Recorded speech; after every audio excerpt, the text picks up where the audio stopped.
So we're back in this open agenda and we are going to skip 4 because it's a timed item. Could I have someone please move number 5, the consent agenda? Moved by Director Stoner, second by Director Birch Jones. Comments? All in favor? Any opposed? Motion carries. Any business arising from the minute? Enough. All right. We're now on 7.1, Area Directors Committee Recommendations of November 13th.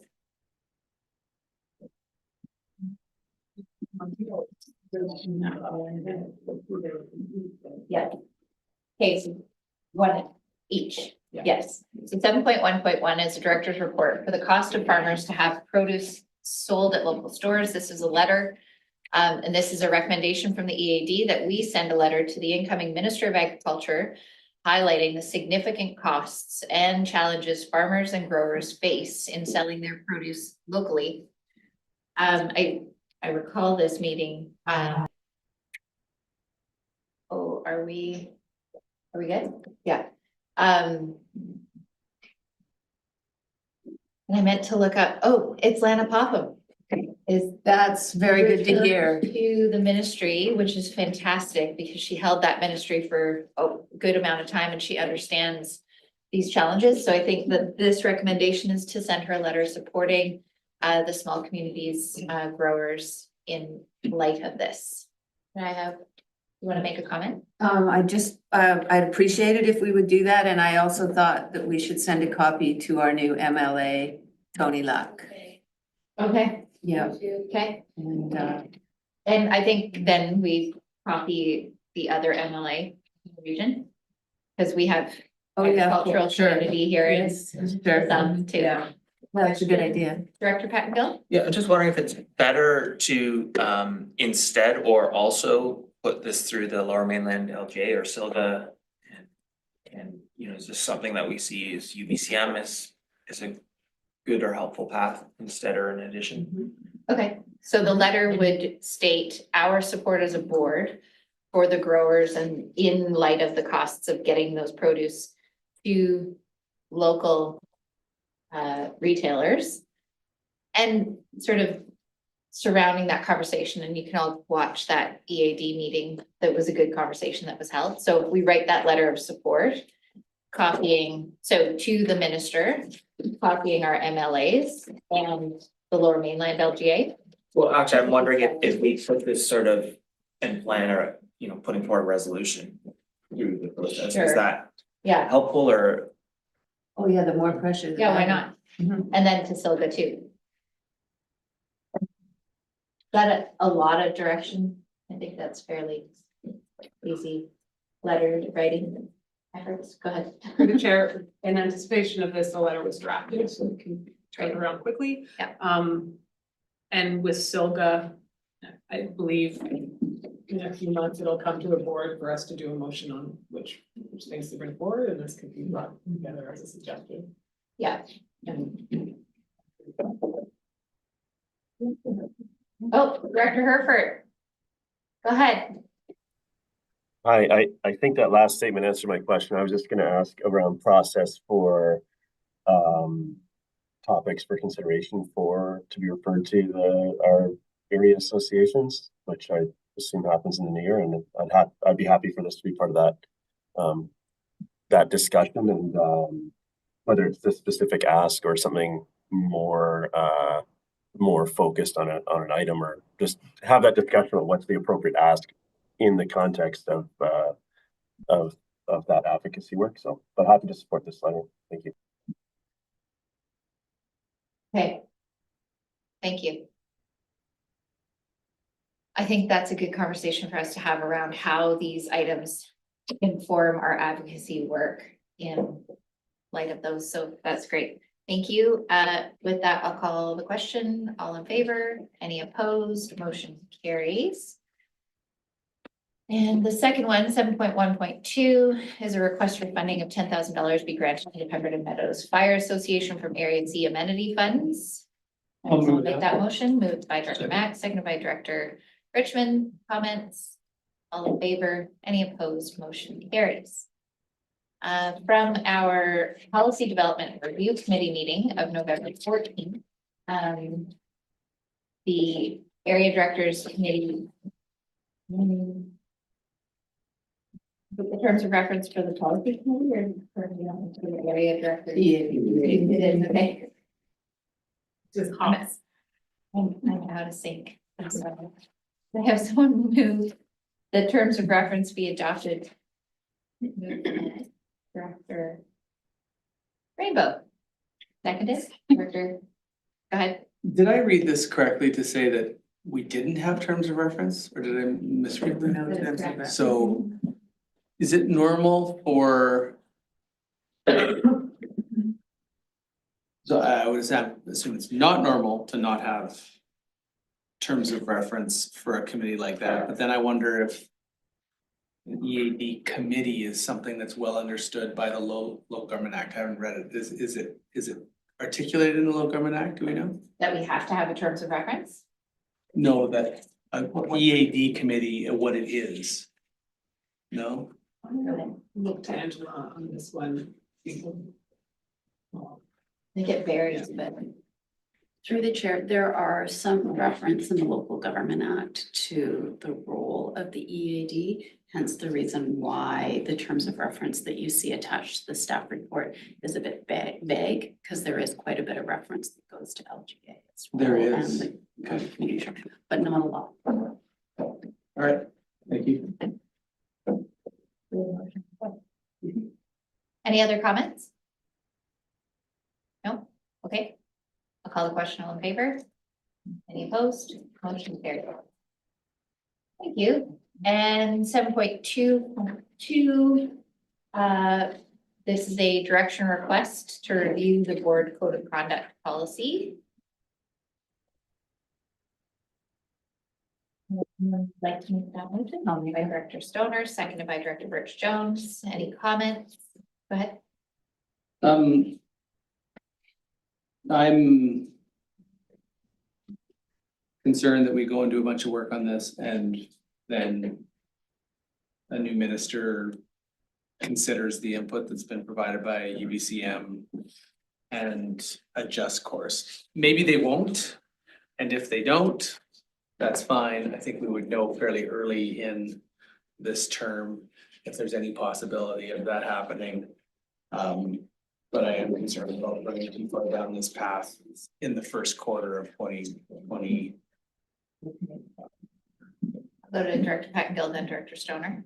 Yeah, my understanding is, and the reason for the reference to the Whistler and Squamish policies is that there's existing policy, which is probably good enough for now, and so to like reuse what's there and then adapt just rather than try and do a deep dive on a whole new sort of custom tailored thing. So this is, I think, meant to be low effort. Is the intention. And using the work that's already been done within the region. Director Stoner, then Director Birch Jones, then Director Rainbow. Yeah, that was one thing that I was gonna flag, and I was trying to watch Angela's face while I said that, or while Chris said that, and it's actually relatively low work, like there has been a lot of time and money put into this from the member municipalities, and so we often talk about copy and pasting as much as we can. I know that it's not quite that simple, but that is the intention here, I think, from committee. And I hear your point in terms of there might be a change of course. The sense that I get, UBCM has just put out its discussion paper. The feedback is only due December 1st. That then gets absorbed by UBCM, LGLA, and the new minister is still getting up to speed. So I personally don't see any really rapid movement on this. I also think that there's a fair bit of divide amongst the province, amongst the membership on where that direction should be. So it'll be interesting to see what feedback comes from the discussion paper, but I don't necessarily see a very clear-cut way forward for the province on this at this time. And so I think it's still important for us to do the work. You may have a different read on it, but that's my pulse at the moment. Thank you. Thank you, and just following up on Director Stoner, staff's already done quite a bit of work on this and including some of the work that Squamish has done as well as Whistler. We're looking at those various codes, and I think we'll probably come up with something that's pretty good and that we're comfortable with. And then if something comes down from province UBCM, great, we can adjust it at that time, but we'll have something that we're comfortable with working in the meantime. I think it's a good thing to do.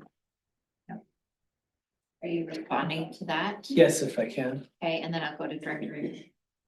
This was anything but quick and simple No. in Whistler. Right. So I just would say it can be quick and simple. It can also be a massive project. And so I don't read in this resolution that it necessarily will be quick and simple. So I remain concerned. Noted. Director Rainbow? Yeah, I'd like to spend as little time as possible on this. I'm serious. You know, if I'm talking to people in Britannia or Furry Creek or Black Tusk and they look at this, they go, wow, we're going to spend all that time getting a code of conduct. Thanks very much. What does that do for us? And the answer is nothing. We've well, yeah, you can say that. Very little, let's put it that way. We can come up with we can come up with a code of conduct in a relatively short period of time. I'm with Jack. We spend as little time as possible on it. A very simple, quick and simple thing. Director Stoner? No. Director Belisham? Nothing? Okay. This could be a long conversation. And I'm not afraid to have it. I have colleagues in other communities that did not have Mhm. a robust board of code of conduct who would argue it does a lot for the small communities that benefit from good governance. And good governance is easy to lose. It's very, very important to continue to hold elected officials to a code of standards and No argument. in your, so anyhow, let's keep that up. Go ahead, Director Matt. I just find it's very sad that in this, you know, where we've gone is you have to have 20 pages of how to act, right? So shouldn't people, we're all supposed to be adults and we're so, you know, like we're not stupid people or anything. We should know how to act. And if somebody's getting out of line, then somebody should point that out. We don't. My son here always. Finally. But I think we would all It's just agree, but there are people craziness. who have different views of what how to act looks like. We've seen some good examples And recently. we've got some examples in this province of where we would choose not to go. Director Herford, bring us home.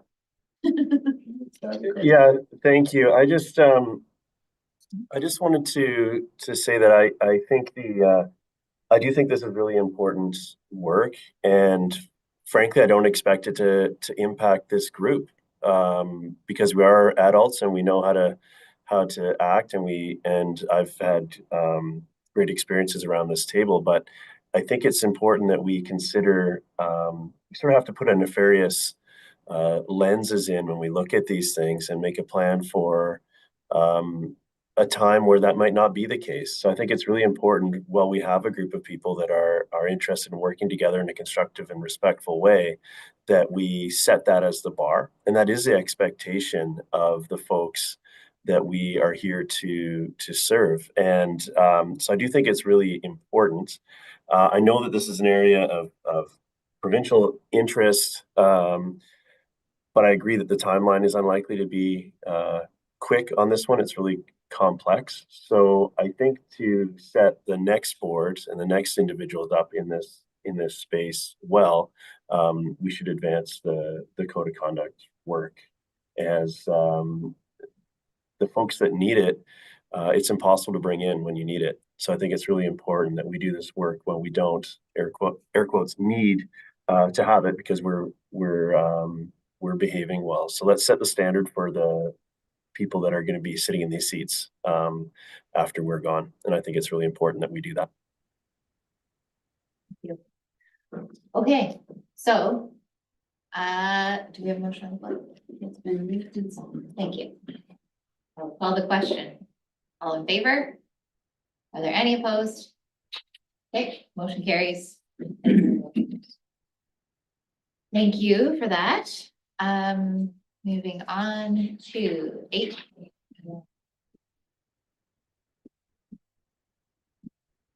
Yeah. Hey, hi. Gail Harris, Legislative Coordinator with SLRD. I'm here for the adoption of an amendment bylaw to our fees and charges bylaw, as it references 3 out-of-date and repealed bylaws, and there's 1 slight fee amendment for scanning. Any questions? Great.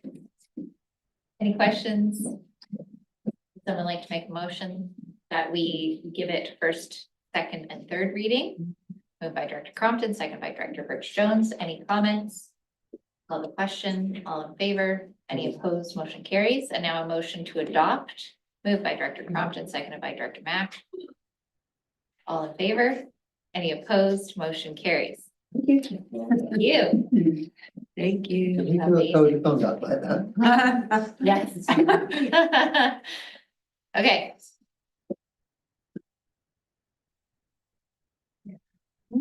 Not afternoon. Yes, it is afternoon. Yes. We will turn this discussion over to you. This is the SLRD RGS review. Amendment bylaw, first reading. Good afternoon. My name is Claire Dewar. I'm a senior planner here at the Squamish-Lillooet Regional District. I thought I would give a really brief overview of the staff report, and then I'm happy to take any questions that the board may have. So the recommendations that are being put forward by staff are that the SLRD board consider the written comments submitted by affected local governments as per Appendix C and the summary provided in the subject staff report, and that the RGS amendment bylaw be read a first time. So just as a reminder, because it has been since July that this was before the board, that we have a requirement under the Local Government Act to consider a review in 2024. And that the Local Government Act and RGS include a minor amendment criteria and process, which the board resolved to initiate the review through this minor amendment process. And we have been since following that amendment process. And the SLRD board also had an opportunity to review and provide input on the draft policy and indicator updates at the September 26th, 2024 Committee of the Whole meeting. And input received by the SLRD board and affected local governments was generally positive, and specific comments have been incorporated into Amendment Bylaw 1872 2024 where possible, and as such is being presented for consideration of first reading. I thought I would just provide a few little points around some of the input that was received. We did have a scoping period that included the RGS steering committee. The member municipality provided climate action policy review specifically, and we also received input through the regional affordable housing forum. So we kind of called that our scoping period. And then we did receive specific input from the SLRD board at that committee of the whole meeting, and the input received was generally focused around the goal 11, take action on climate change. And I'm happy to speak to any of the specific input that was received at that meeting and how it has now landed in the proposed amendment bylaw. And I thought I would touch on a few pieces of input that we received from affected local governments too, as they have also resulted in changes. Metro Vancouver staff generally supported the proposed minor amendments and highlighted a lot of alignment between Metro 2050, specifically around their climate and action and the targets that are in the Metro 2050. They also shared that coordination and information sharing is already happening around housing needs reports in Metro Vancouver. And they have a housing corporation that was established in 1974 that, and noted that working with some sort of regional housing authority would also be aligned with policies that are within the Vancouver, or Metro Vancouver Housing 10-year plan. Moving on to the RMOW, the council supported the minor amendment and provided some comments around encouraging the adoption of net zero rather than carbon neutral targets. And also highlighted the need to review staff time when we are thinking about how we might coordinate on housing needs reports and any type of regional housing authority. We received some comments, just basically saying no comment or no no specific details from some of our adjacent regional districts. And then I'll just highlight a few comments that we did receive from District of Squamish, as they did result in some changes to the bylaw. District of Squamish staff was also strongly supportive of the policy revisions, noted some suggested language changes which were incorporated. They noted alignment with the District of Squamish Climate Action Plan. And also there was a suggestion around the RGS indicators and potential to sort of evaluate those, which will be considered as part of another process. Yeah, and then I guess I can just speak to that RGS indicator piece, is that there are some revisions that are being proposed, but they're really specific to goal 3 and goal 11, which are the affordable housing and climate action pieces. And so it's really just to align with those policy updates. And that indicator monitoring is planned for 2025, and that following that process, I think it'll be really telling where we have data and where we don't, and then that could help us sort of help inform a more robust consideration of any either streamlining of the indicators or eliminating or adding some depending on where we have data or don't have data. Yeah, and then I guess just in terms of process, we did work through the formal initiation of the RGS review. We received input from the board, and now the amendment bylaw is being presented for first reading. And then we could be coming back for second or third reading. Also, yeah, I'll leave it at that. I'm happy to take any comments. Thank you. Through the chair, great report. Under the 11.1, so when we talk about, and maybe you just answered this, but the targets to reduce the greenhouse by 45%, and we are monitoring those now, or we will be monitoring those. How do we actually monitor those? Yes, thank you. So through the chair, we do have that is one of our indicators in the RGS, and that we do monitor, and we do monitoring every 2 to 5 years. And so and that the data that we use for that monitoring is based on the community energy and emissions inventory data, which is okay for the SLRD. So how long have we been monitoring? And can you tell us what our current numbers are? I don't have that number off the top of my head, because we haven't had data that's been up to date on this in quite some time. But we do have that, the community energy and emissions inventory information is more up to date now than it has been in the past. That was one of the reasons why we moved to monitoring every 2 to 5 years rather than every year, because we just didn't have much new information coming forward. And in terms of how long has this been an indicator, from my knowledge, since the RGS was established, at least more than 10 years. Go ahead, Director Pegdell. Yeah, I was pleased to see that how the board's feedback was incorporated, and I thought we got good feedback from other municipalities.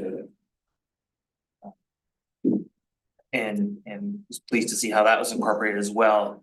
There's just 2 things that I wanted to check. So we did make the change sort of to the targets or best science really.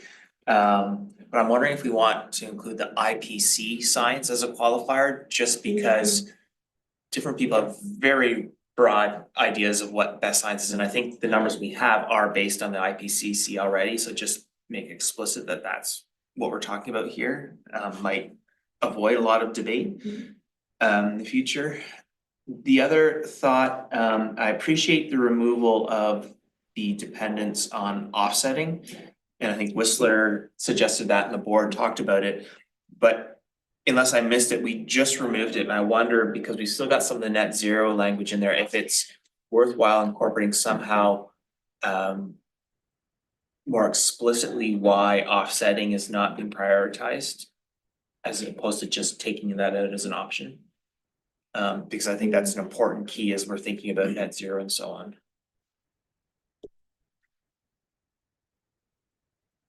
Thank you. So through the chair, I mean, I'm just trying to think about how, if there's another place that we kind of get into that rationale, if I'm hearing you correctly, around why we've removed the carbon offsets and why the shift in language to net zero. We do have an opportunity following this process to get into a bit of a sort of prioritization and implementation strategy piece of work, and whether that is sort of telling of why we're focusing on those pieces. I'm not sure. I'm trying to think how we could include policy language that's, speaking to something that's not there anymore, if that makes sense. Or maybe I might need a bit more clarification for where you're. I guess, and maybe, I'm trying not to author this on the fly, but something to the point of, we are prioritizing reductions through direct, reductions in consumption of fossil fuels as opposed to offsetting of fossil fuels, like, is something like that. Yeah, that could be incorporated. And I think as Whistler, I said, made explicit reference to that rationale as well, I think. Yes, in their, through the chair, in their comments, that rationale was made. I'm not, I'd have to look at their climate plan, whether that rationale is included at that plan or policy level. Maybe that. Yeah. Stoner? Just to build up Director Pettingill's point, and a question I had was, is it worth maybe just adding a definition of net zero? Does that help clarify what it is that we mean by net zero in terms of offsets or not? Because in my mind, net zero can often include offsetting. And so maybe that's a cleaner way to do it, is just add a definition. Great, thank you. And then Director Rainbow, then Director Smart. Yeah, just a comment about our goal, our climate action goal, which I think is really important. And something that didn't come up in our earlier discussion about the support of the farmers. And it did come up in our EAD discussion. Now that's an example of some action that we're taking that really supports that goal.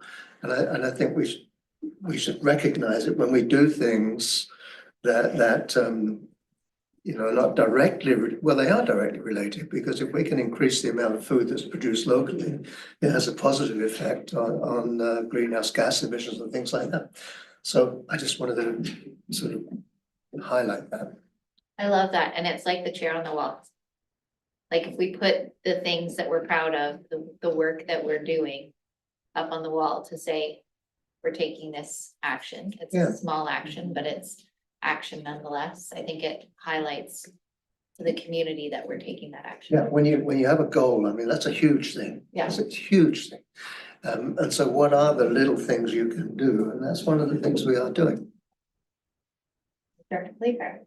I just want to confirm, Director Demare had reminded me that Area A is not actually signed on to the regional growth strategy, so I'm aware I'm not able to make comments on this, but I did have a question. Is the climate change action live only in the RGS? Or is this a broader thing outside of the RGS?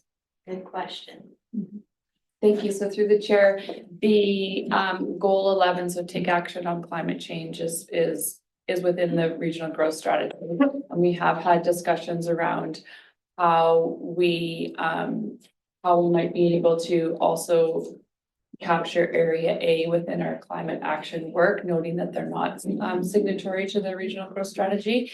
And some of the thinking, and this is, you know, for future conversations around the approach that the board chooses to take. But if we were to have an implementation strategy that's based on the strategic directions in the regional growth strategy, but lives outside of the regional growth strategy, that could be an approach to include area A in that action work. Awesome, thanks. Interesting. Director Crompton, then Director Hoffel. I just want to say, I support the plan to capture area A. You want to bring area A into the RTI? Capturing area A sounds like a good idea. That's pretty wild. Yeah. Favorite statement. Definitely. Director I Hoffel. apologize. Through the chair, I'm just curious, is there grant funding available? Like, do we look to provincial or federal support or Clean BC or FCM or any of those? So through the chair to clarify, this is for the action that we might take around, yes. So one of the exciting, I think, opportunities with addressing our climate action policies and finding those opportunities for sort of regional collaboration and alignment is that we can be thinking about prioritizing those strategies and then using that to inform how we might say utilize the local government climate action plan funds, which we have 2 to 3 more years of funding that we can be implementing. And in the past year, the board has just made a decision, but there is an opportunity for us to be a little bit more strategic, I think, about how that existing funding is used.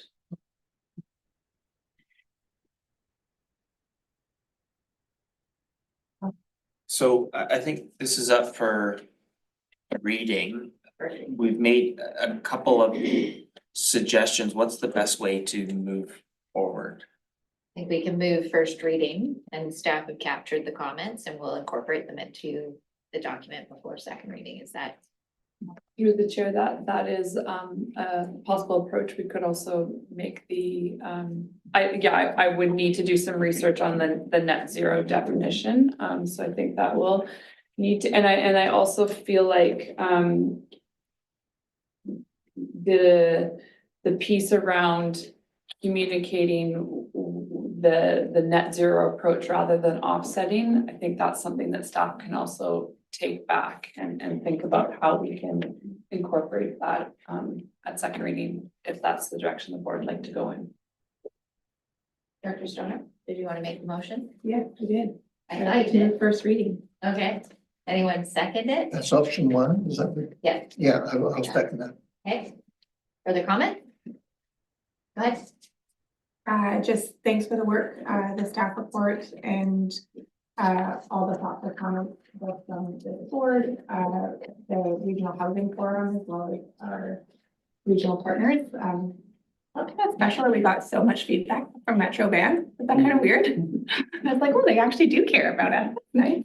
Don't always get that. They do. They do. But I do think that this is really important work. It's 2 areas that both as a board, as I think all of our communities and our residents have talked about, climate action and affordable housing are really 2 key priorities around this table and across our region. And I think that the changes that are being made to the RGS here really reflect that and enhance, I think, as Ms. Dewar mentioned, some of the strategy that we can apply to both those topics. So looking forward to moving the work forward now that it is moving through. Great. Just to clarify, the motion on the floor is that we accept the written comments as written, incorporate it, and accept first reading, just for the clarity of the record. Go ahead, Director Burgess. Thank you. I just saw that under 11.1, we're going to be incorporating these targets into the SLRD official community plans. I've been squeaking a little bit about the lack of attention for the official community planning B, and hopefully we have some sort of timeline on doing that in the next couple of years. It's just my comment. Thank you. Thank you. Go ahead. And so I think you said that accept the comments as written, but just to clarify, it's what the comments we had, And we'll that's see that in a correct, second. yeah. Perfect. Yeah, just, I'm really happy to see this. I'm sort of heartened by the sort of everyone pulling in the same direction and how the different municipalities with referrals, we're all kind of pushing each other to keep moving, and it's, yeah, there's a lot of dark news out there, and so it's kind of good to see this. Bright light on the horizon. Thank you. Not to make light of everything that. Anyone else? I'll call the question. All in favor? Are there any opposed? Motion carried. Thank you. And we will now call a recess for lunch. We can do that. Sorry? Can't we do 8.3? Take about 2 minutes. 8.3. Okay, yep. I'll move, third reading.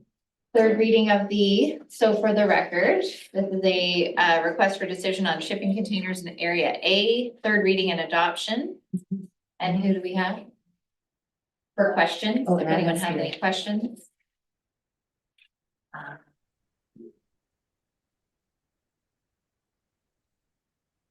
Your question? I guess I would have one question. That's fine. Which is simply, I see that one shipping container may be located temporarily. What would the process be for removing if somebody's in contravention of that and doesn't remove it? I'll turn it over to Ms. Katerniak. Sorry, can you repeat your question, please? I'm just wondering if, so this is intended for a temporary, having it there temporarily. What is the plan if people are not moving? What's the enforcement if people do not move the shipping containers after the temporary period? Thank you. Through the chair. So it will be our normal bylaw enforcement process. People will receive fines and be asked to move the containers. Thank you. But how is the temporary timeline defined? It is through the chair, sorry, it is defined as 3 years from the approval. Thank you. Through the chair, just a comment that we are complaints based. We rely on community complaints for those. Any other questions? Thank you for the question. Would anyone like to move third reading? I did that. You did? Yeah. And thank you. And it was seconded. And we're call the question, all in favor, any opposed, motion carries. And then Adoption. that this be adopted. So moved. Thank you. Seconded by Director Crompton. All in favor, any opposed, motion carries. That was lunch. Totally. Let's recess for lunch. Please be back at 12:59.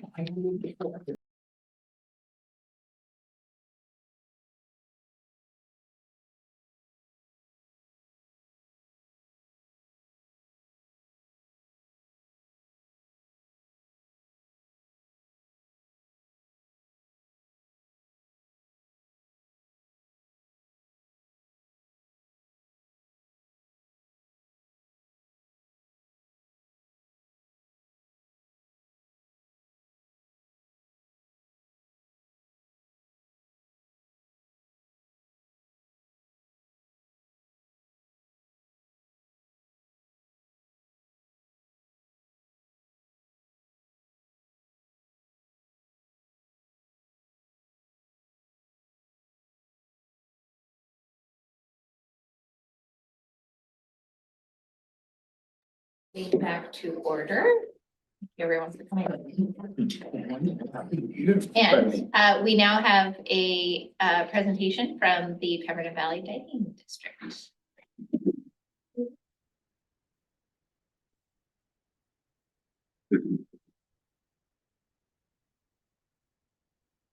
Can I stand up or is it?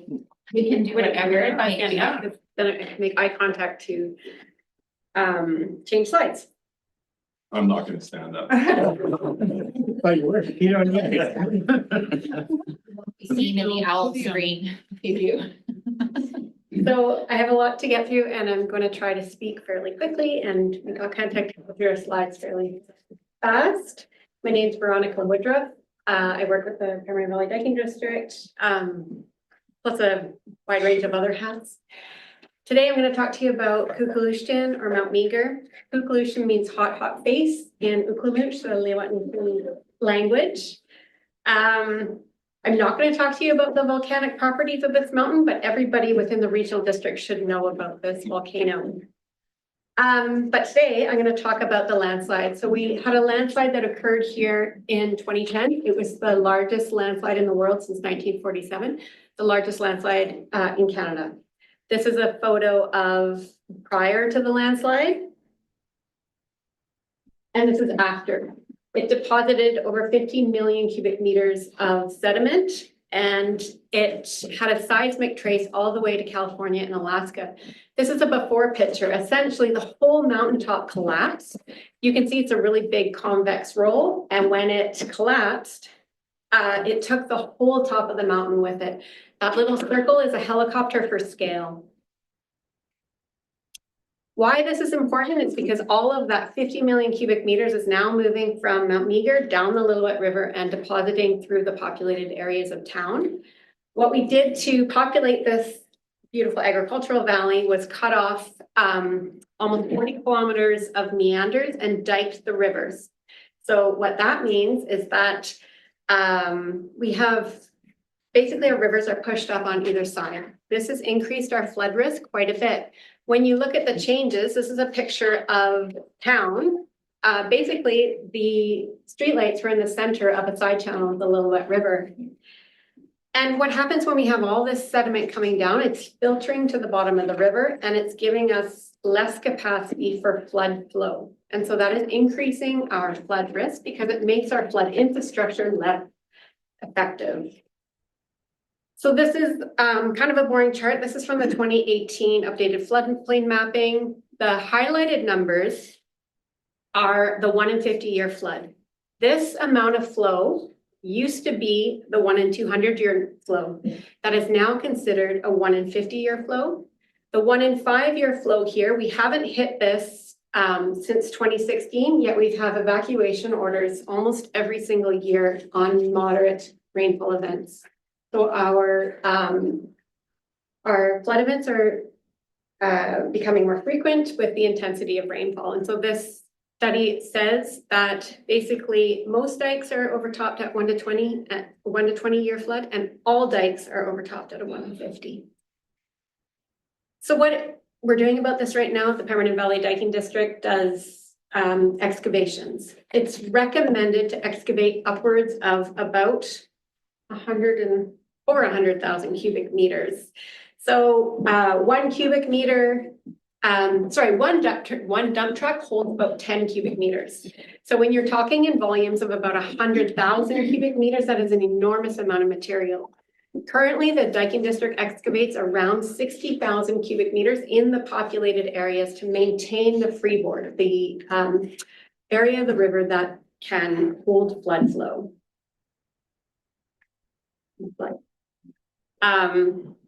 So yeah, this is a really big dump truck and it holds about 15 cubic meters. So what we've been doing is thinking about how we can manage all of this sediment from the landslide. So we started with a partnership with Lillooet Nation, with Public Safety and Habitat Conservation Trust Foundation to investigate partnerships on how we could build a project around restoration. Next slide, please. So of course, we looked at all the different government agencies, that includes the SLRD. A ton of academic partnerships. Mount Meager is not only the site of Canada's largest landslide, it's Canada's most active volcano. So it has a lot of international interest around what's happening up there. We had a ton of different universities that were already doing work there.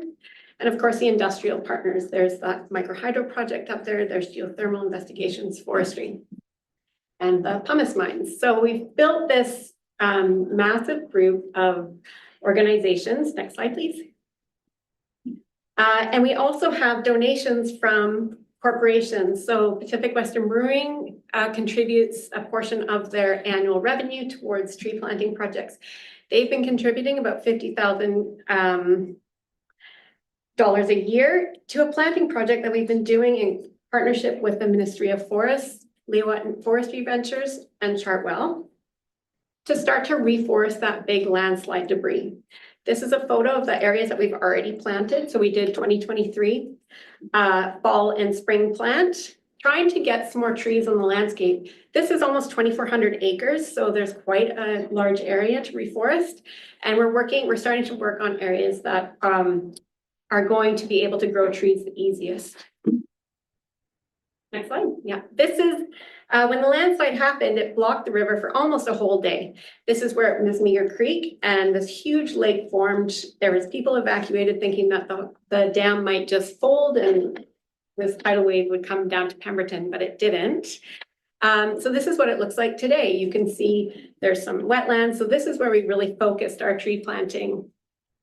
And it's a bit of a barren landscape. It's really interesting out there. There is some revegetation, and to get our trees to grow, we planted them because it's been so hot. We've broken 40 degrees a couple of years here since the heat dome. So we've been planting trees where they get a little bit shade. We also planted, you'll see this is a fir tree planted with a little altar. That partner planting has never been done before. So it's something that we are working with researchers in the Ministry of Forests to assess. Next slide. So this is what I'm here to tell you about today. We commissioned a study through the CEPF, so the UBCM funding, the Community Emergency Preparedness Fund in 2022, to figure out what can we do about all of this increase in flood risk. And we hired Natural Systems Design. They're out of Washington. They are leaders in the globe for managing high sediment rivers using natural systems design. Next slide. I'm going to skip this one. Next slide. So this it was the heat dome in 2021. Thank you. You can see if we had tried to reforest a lot of those areas with the high water event, it would have just blown out. Next slide. So one of their main recommendations is to continue to get trees to grow. That holds the sediment in place. Next slide. Next slide. We are going to be planting 120,000 trees in the spring of 2025 in another area of the slide debris as recommended by NSD. This red line indicates a portion of erosion that's happened over the last 10 years. This is, next slide. This is what it looks like from the ground. This is contributed almost over 500,000 cubic meters of sediment downstream. So these are sites that are really, really mobile. We aren't going to be working on the site. Initially, we're talking about bioengineering. Next slide. The focus of their recommendations have been downstream. This is looking up towards Mount Meager. You can see the sediment isn't just sitting at the landslide debris, but it's infilled the entire river valley. And their recommendations, what NSD is really known for, is building these log jams, engineered log jams. So this is a design for that. This is what it looks like during construction. They were building some of these this past summer in Washington. Next slide. And this is what a finished one looks like. So each one of these engineered log jams holds back about 1,500 cubic meters of sediment and stops that from moving downstream. Next slide. And one more. So this is what a REACH looks like, where they have prepared, they've installed a number of log jams. And so these log jams in this picture will hold back up to 20,000 cubic meters of sediment rather than pushing it downstream to the river. Next slide. This is about a 25-year-old log jam. And you can see as the sediment gets trapped in behind the log jam, the trees begin to grow, it becomes forested habitat, as well as creating the hydraulic function for all different life stages of salmon. It becomes a really important habitat contribution. Next slide. And in Washington, they see this used for recreation. Basically that whole, it's really a global ecological approach to managing things like sediment.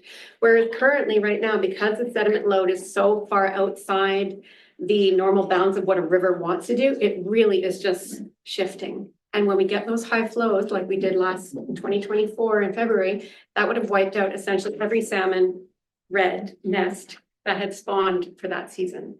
So it's a way to stabilize the habitat. Next slide. This is the most important slide I'm going to show you, and I only have one left after this. This is the concept reach. So here's the kicker. Natural Systems Design projects.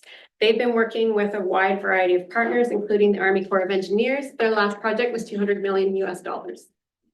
So this is not inexpensive. This target reach for the Upper Lillooet, which is about just under 3 kilometers, is $10 to $22 million to install.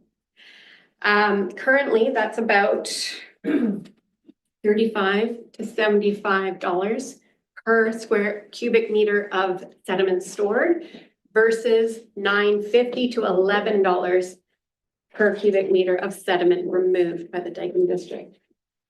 So it's expensive. The values aren't solely for sediment. They do provide these other habitat values, really important for salmon. Each one of those engineered log jams costs between $100,000 and $200,000 to install. You would never do just one, because if anybody here knows anything about environmental permitting or construction, you're better off to go bigger because it's so onerous in the process. And once you have a machine on site, you're going to want them to do a lot of things. So yeah, this is what I wanted to tell you about today. It's a really exciting way to approach a challenge that we have that can also layer environmental protection and other benefits for other users like salmon. And the final thing I want to leave you with is a deep felt thank you and gratitude for allowing the regional district to be the flow through grant for the monitoring equipment that's going to be installed on Mount Meager. If I was here to talk about a volcano, landslide risk is a really big challenge because there are several academic studies that say the size of the instabilities that are currently on Mount Meager that are moving, should they slide, it could trigger a volcanic eruption. That isn't a Pemberton problem or a regional district problem. That is a provincial problem and an international problem. There's a really good volcanic, what's the word I'm looking for? Study that was done that basically they modeled all the different scenarios of when the volcano erupts, what could happen in a small, medium, and large volcano. Really great report. I suggest you check it out because you can see the deposition and the ash clouds are really going to provide challenges for the region. Exacerbated by these landslides, these really big instabilities on this mountain. So this monitoring equipment is going to tell us about both seismic activity and also landslide activity.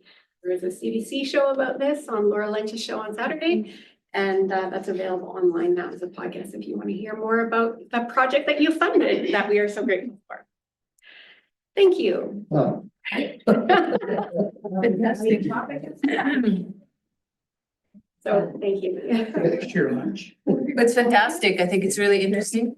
I don't know what the elevation is there, but and I know that beavers also take down trees, but like those structures look very much like beaver dams and serve that same function, except I realize you can't direct beavers to do these things exactly where you want them to, but they not, is there no history of beaver? Is that? Absolutely, there are many, many beavers, but the scale is different. So Yeah. those engineered log jams are, if the beaver dam would be the table and the log jam would be the building. Okay. So I it's didn't just get the that. scale and the stability. So beaver dams will get washed out with floods, as they should. And it's just part of the habitat cycle. But these engineered log jams are engineered to stay in place. Oh, it's beautiful work. Yeah. Yeah, thank you. Director Richmond? I'm meant to ask you this when you guys presented this to council. With the log jams, is there any sediment removal that might be required in front of them? Is that, or is Um, it, like, if it's capturing all that sediment, there's so much of it. Yeah, when you, the logjam goes sort of perpendicular to the flow and it starts to collect behind it. So these great big wedges form behind the actual logjam. And that's where the storage happens, is behind it. So, There's enough space and. yeah. Yeah, basically you're making an island. There's islands up there now, but we get a big flow and it rips all the trees and all the vegetation off the island. The island has to start again. So this would keep the island building and keep the vegetation alive. So that sediment stays there rather than comes to visit. Yeah. Is the instability from the previous collapse of that one peak, or are there other sort of peaks in areas of the mountain that are ready to collapse as well? Yeah, great question. There is, that instability from 2010 was on Capricorn Peak. That one's great, it's on the ground now. The other big ones around the other side of the mountain, it's called the Slope of Concern. It's right underneath Plinth Peak and it's right on top of the previous eruption vent. So the last time Meager erupted was only 2,400 years ago. Sounds like a long time, geological time, really short. So that is where that risk around the volcanic eruption, should the slope of concern slide. The slope of concern has moved up to 30 centimeters in a month. It's 10 times the size of the Capricorn slide, 10 times bigger than 50 million cubic meters. So the volcanic risk from this mountain is real. And there was a landslide last May of 20 million cubic meters that, 20,000 cubic meters that we got a warning on from Interjex's equipment. But we didn't know for a month. So this is where prior to about maybe 5 years ago, Mount Meager was the most active volcano in the world with the least amount of monitoring. So not the most active volcano in the world, but the one with the least amount of monitoring. So when the landslide happened or the seismic activity, there's been a couple of research studies that have put in temporary monitoring. So we know there's 1 to 20 earthquakes a month at that site that range from 1 to 20 kilometers below the ground.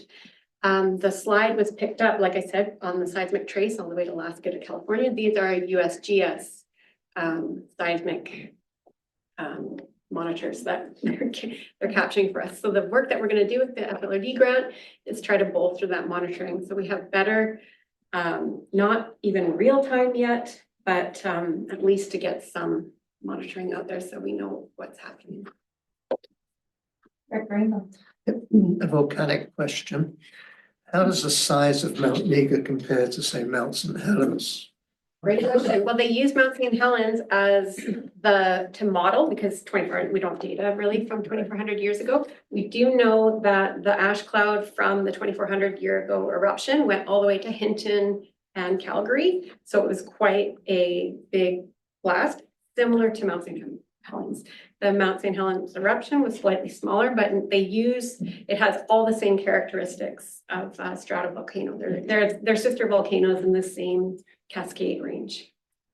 So we could see the same kind of results from Absolutely. Meager. Should Meager erupt in the same explosivity that was experienced at Mount St. Helens in 1980s, and yes, we will see the similar kind of eruption. There was a Canadian volcanic assessment just recently completed. Mount Meager is at the top, Garibaldi's number 2. So they assessed every volcano in Canada. And so and they are the only 2 volcanoes in Canada that are in the extreme risk category. All other volcanoes go into like high and moderate. Thank you. Director Stoner. What's that? Just curious what the options are going forward in terms of funding the restoration project. What does that That's a look great question. Restoration funding is really tricky because you get this sort of small amount. It doesn't fund everything. The permitting, they won't fund permitting or monitoring. They won't fund wages sometimes. It's about layering all the different funds. Rarely is there a fund that comes out to the scale that we need. However, we have seen with federal government funds more recently. There was one 2 years ago from I think it was the DRIF fund, but they came out with projects for $10 to $20 million. you have to, the window to apply was open for 3 weeks. If you don't have that project ready, you're not applying. And it had a 60-40 cost share, the SLRD or the village, or that we'd have to come with 40% of it. Yeah. So. I'm in 3 weeks. So Yeah. for what I'm Yes. exploring, Jenna is, sorry, Counselor, thank you. I apologize. There's a $1 trillion annually that are invested through carbon credits from corporations. So like that investment, it's a small investment of 50,000 a year from Pacific Western Brewing. However, there's this really untapped market for investments. If we can demonstrate partnerships and good ideas. So it's trying to be creative with the scale of investments and how we access the monies. And we have a good chance of having, we have all these really great partnerships already established. So we're just building the story year after year. Hopefully. Some billionaire wants to fund. Well, At some stage. This is the region that has all the possible disasters. That's true. Every single one. Mark's writing his retirement resignation letter. I'm out of here. Thank you. Thank you both for being here today. And we look forward to supporting your work. Great. And come with good news next time. Yeah, I think this is good news. I think this kind of good news to just know about it, amazing. be able to plan for it, and I'm available. I think I have my contacts in the package, but you're always welcome to reach out to me or Kevin. Yeah, we're basically obsessed with the project. Thank you very much. Thank you. Thank you. Thanks.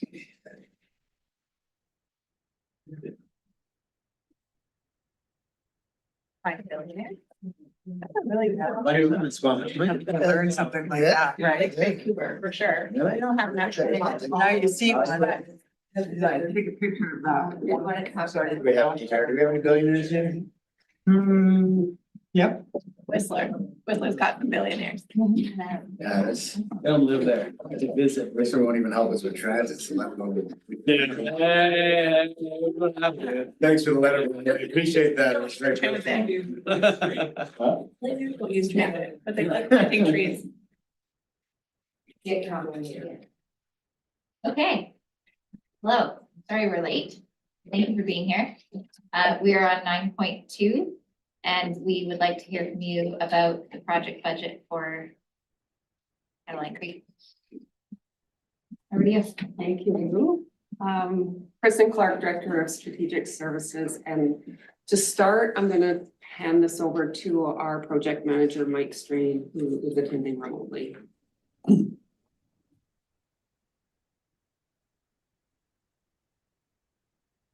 Hello, thank you, Kristen. I'm Mike Strain, Senior Project Manager with CapEx Projects, and I'm here to speak to the project budget for the Caroline Creek Flow Mitigation Services project and to provide the board with a recommended project budget. At the last project update, we were nearing completion of the 100% design, and since then, we've reached the 100% design milestone. We've received a Class A construction cost estimate and have been working towards finalizing estimates for all of the other project-related costs to form the overall project cost estimate. Next slide, please. For the agenda, we will briefly touch on the overview and purpose of the project.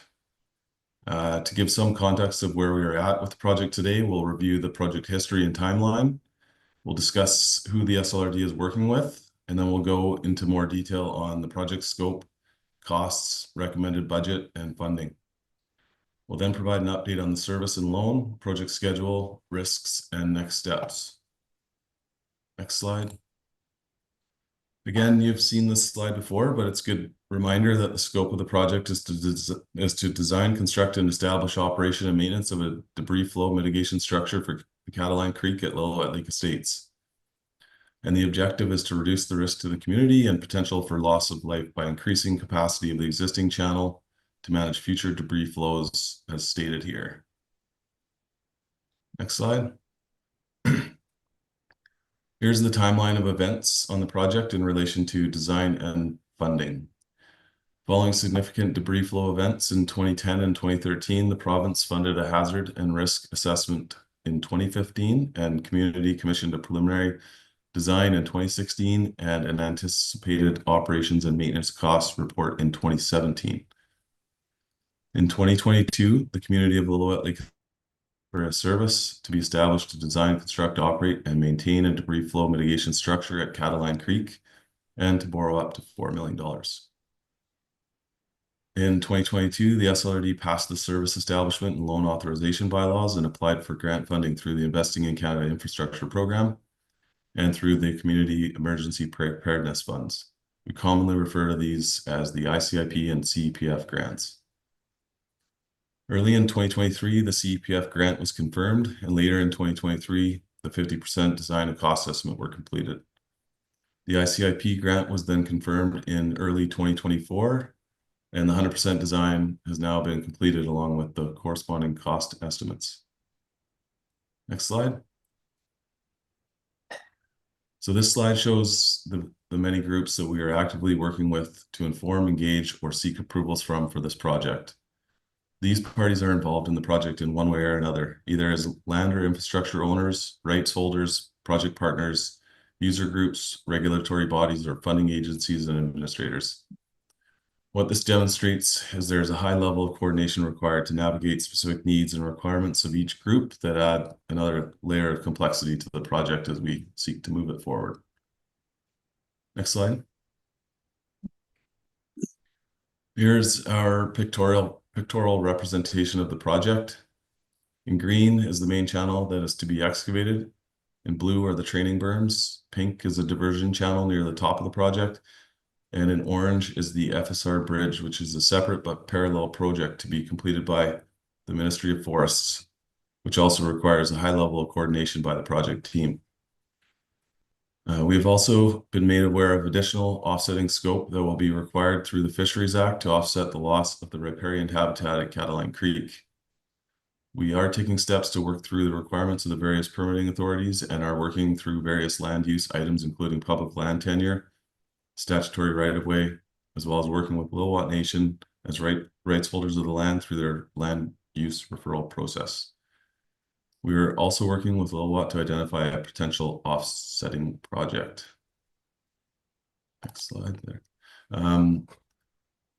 So here we can see the various overall project cost estimates and when they were completed.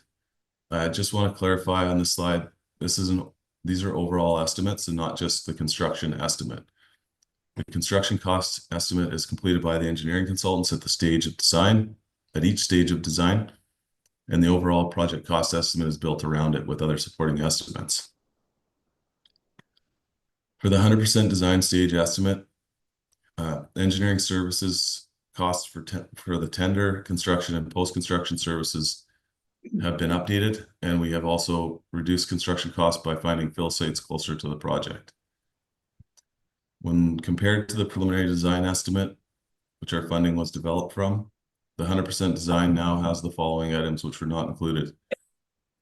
Spotted owl exemption, project management time, including coordination of bridge works, legal fees, constructability review, which was part of the design process, higher than expected escalation on construction and engineering services, additional engineering services, including risk management, contract admin, and daily inspection, and planning and design phase costs of an offsetting project. We have not included the implementation of the offsetting costs here, as we are recommending it to be treated as a separate future project for a couple of reasons. One is the timing of the offsetting works will be different than the main project, and there may be an opportunity to fund this in another way. The other reason is there is a much higher level of confidence associated with the debris and flow mitigation project than there is with the offsetting project. The staff estimate for the offsetting project is 1.265 million, which has a relatively low level of confidence at this time, since the specific details, such as where the project will be and the specific scope of the offsetting, have yet to be determined. The amount of offsetting required will also depend on the actual impact the Cataline Creek works has to the riparian habitat. If less than anticipated, it is possible that less offsetting would be required. The Catalina Creek debris flow and mitigation project estimate has had the benefit of being informed with progressive design cost estimates, a constructability review by a heavy civil contractor, optimization of design, and risk review throughout. So it has a higher level of confidence. Should be noted that cost estimate above does not include the costs for the FSR bridge replacement. This is, as I mentioned, a separate but parallel project being carried out and paid for by the Ministry of Forests. But the project budget does include coordination and management of this scope. The $11.697 million cost estimate is further broken down on the next slide. Next slide. So here, costs included here are shown in the table above, whereas the costs that are not included are shown in the table below. We have 4 main categories of costs included. Professional services, which includes project management, engineering, contract administration, inspection, archaeological and environmental monitoring, and geotechnical costs related to fill sites. Number 2, construction costs, which include costs of the work performed by the general contractor, insurance and bonding, escalation, contractor profit, live-out allowance, and other items such as traffic control, mobilization, and demobilization. Other costs include legal fees, legal survey costs for registration of the stat right-of-way, spotted owl exemption, and offsite offsetting design. Contingency will be discussed further on the next slide. Costs that are not included are costs related to the statutory right-of-way, the operations and maintenance costs, implementation of the offsite offsetting, staff time, and debt issuing costs. And again, the bridge costs are not included as they are carried by the Ministry of Forests. Next slide. So what is contingency and why is it required? So contingency is an amount of money within a project budget that is expected to cover the costs of retained risks materializing over the life of the project, and is required because construction is inherently a risky activity. There are 2 types of risks. That's risks retained by the owner and risks transferred to the contractor. Just as the owner needs to carry contingency to cover off retained risks, the contractor will also need to carry a contingency in their pricing to cover off transferred risks. The amount of the project contingency that should be applied to a project depends on many factors, including the scale and complexity, the specific risk profile, the contracting and procurement strategy, the risk retained under the chosen project delivery model for construction, the owner's relationship with the contractor, and certainty around the project timeline, as well as the level of scope definition. We typically think about this in terms of a flat rate contingency that would be typical of a standard project, usually about 10% of the costs at this stage, plus an additional percentage for risk-based contingency. For a typical routine project, for example, a straightforward water main replacement at a standard depth might carry a 10% flat rate contingency and no risk-based contingency. Here, the engineers have recommended that 15% be carried for contingency at this time, given this unique project. That indicates some additional contingency to account for risk. The main risks identified that could affect costs on this project is related to the scale of the project and the potential for changing quantities. For this project, we intend to use a unit rate contract and retain the risk of quantity fluctuations. Retaining the risks on quantities has a few advantages. One is that the risk is only paid on those items for which quantities increase. Some quantities may actually decrease. The other advantage is that it removes the risk from the contractor, making it more appealing and potentially attracting more bidders and more competitive pricing. With the maximum available funding for the project, after all other costs are estimated, we are left with 13% of remaining forecasted costs to be allocated towards contingency. Since we've completed a detailed design program, which included review and oversight by senior engineers as part of the project review committee, and we've conducted surveys, geotechnical, environmental, and archaeological investigations and completed a constructability review, staff is recommending to proceed with the recommended project budget with a 13% contingency and reassess the project budget following the construction. We feel this is an appropriate level of contingency for this project at this time. However, despite carrying a contingency, there is no guarantee that costs will not exceed estimates. There is always the possibility that tender pricing may come back higher, or we may only receive one price or no price at all. If the board wishes to see the contingency increase, staff can bring back options as part of the annual budgeting process. Next slide, please. So staff is recommending that a project budget of 11.697 million be approved at this time, which aligns with the maximum available funding. The current funding sources are shown on this slide. We have the CEPF, the ICIP, and up to 4 million through the loan authorization bylaw. We have explored other grant funding through the DMAF, CEPF, and DRIF for the potential of costs exceeding available funds, but have not found a grant program that fits our project at this time. We continue to have discussions with the current grant administration to ensure they are aware of our projected costs at each milestone. And we are currently exploring potential funding opportunities for the implementation phase of the offsetting work, which, as noted, we are recommending be treated as a separate future project. Next slide. This is the service area costs, including operations and maintenance for the asset. We now have updated estimates for annual O&M, as well as the suggested reserve contribution for post-event restoration. This will be updated again following construction using actual construction costs to update. Next slide, please. This is the loan for up to 4 million associated with the service that the community petitioned for in 2022. To date, no loan funds have been drawn.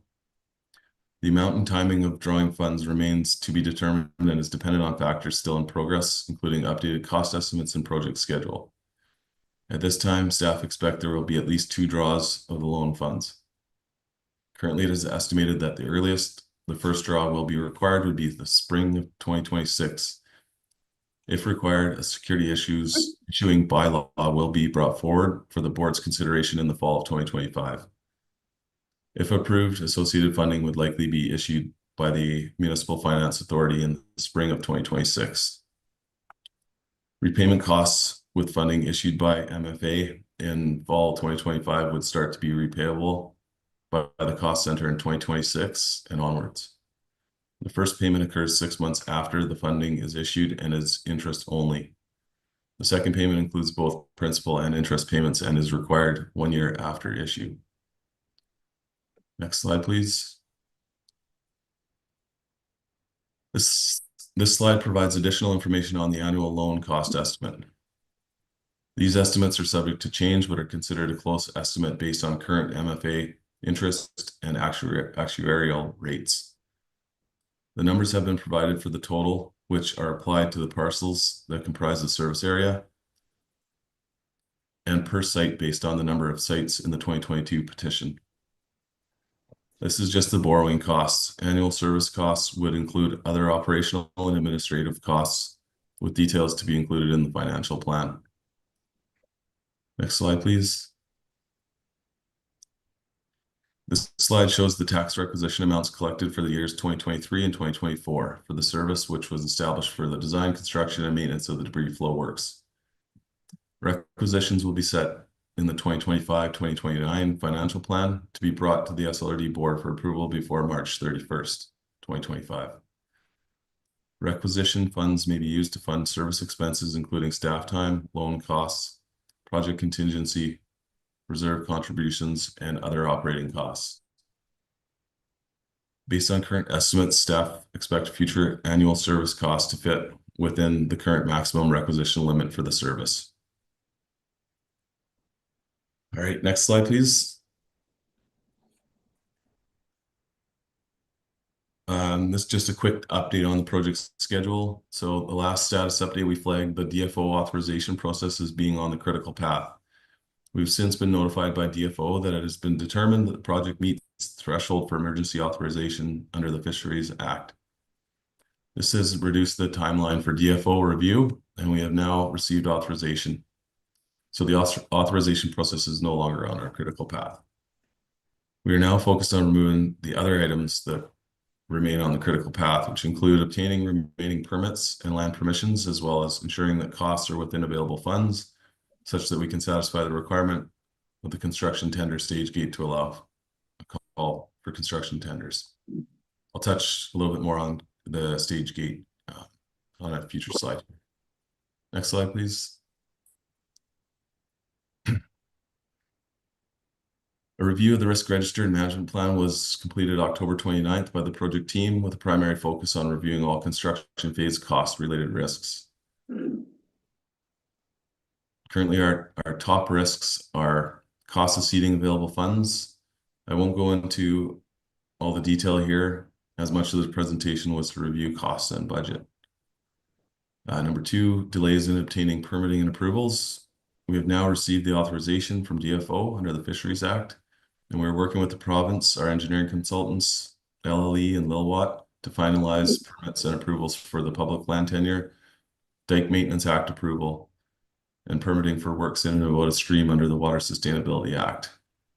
We have also recently submitted a wildlife habitat area exemption for the spotted owl. All permit and approval applications are in process, and we anticipate to start seeing these permits come through in the next few months.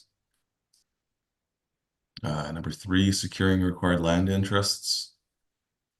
Work on the statutory right-of-way continues, and completion of the public land tenure is also anticipated in the near term following Ministry and First Nations review. Next slide, please. Milestones for November include submission of a wildlife habitat area exemption for the spotted owl. This has now been completed, and we anticipate that finalizing the stat right-of-way agreement with SLRD will be completed soon, and that the recommended budget as presented today will be approved. Moving forward, we'll be working towards issuing a construction tender in February, March. Prior to moving on to the tender issuance phase, the project will conduct a stage gate review process to ensure preparedness prior to moving on.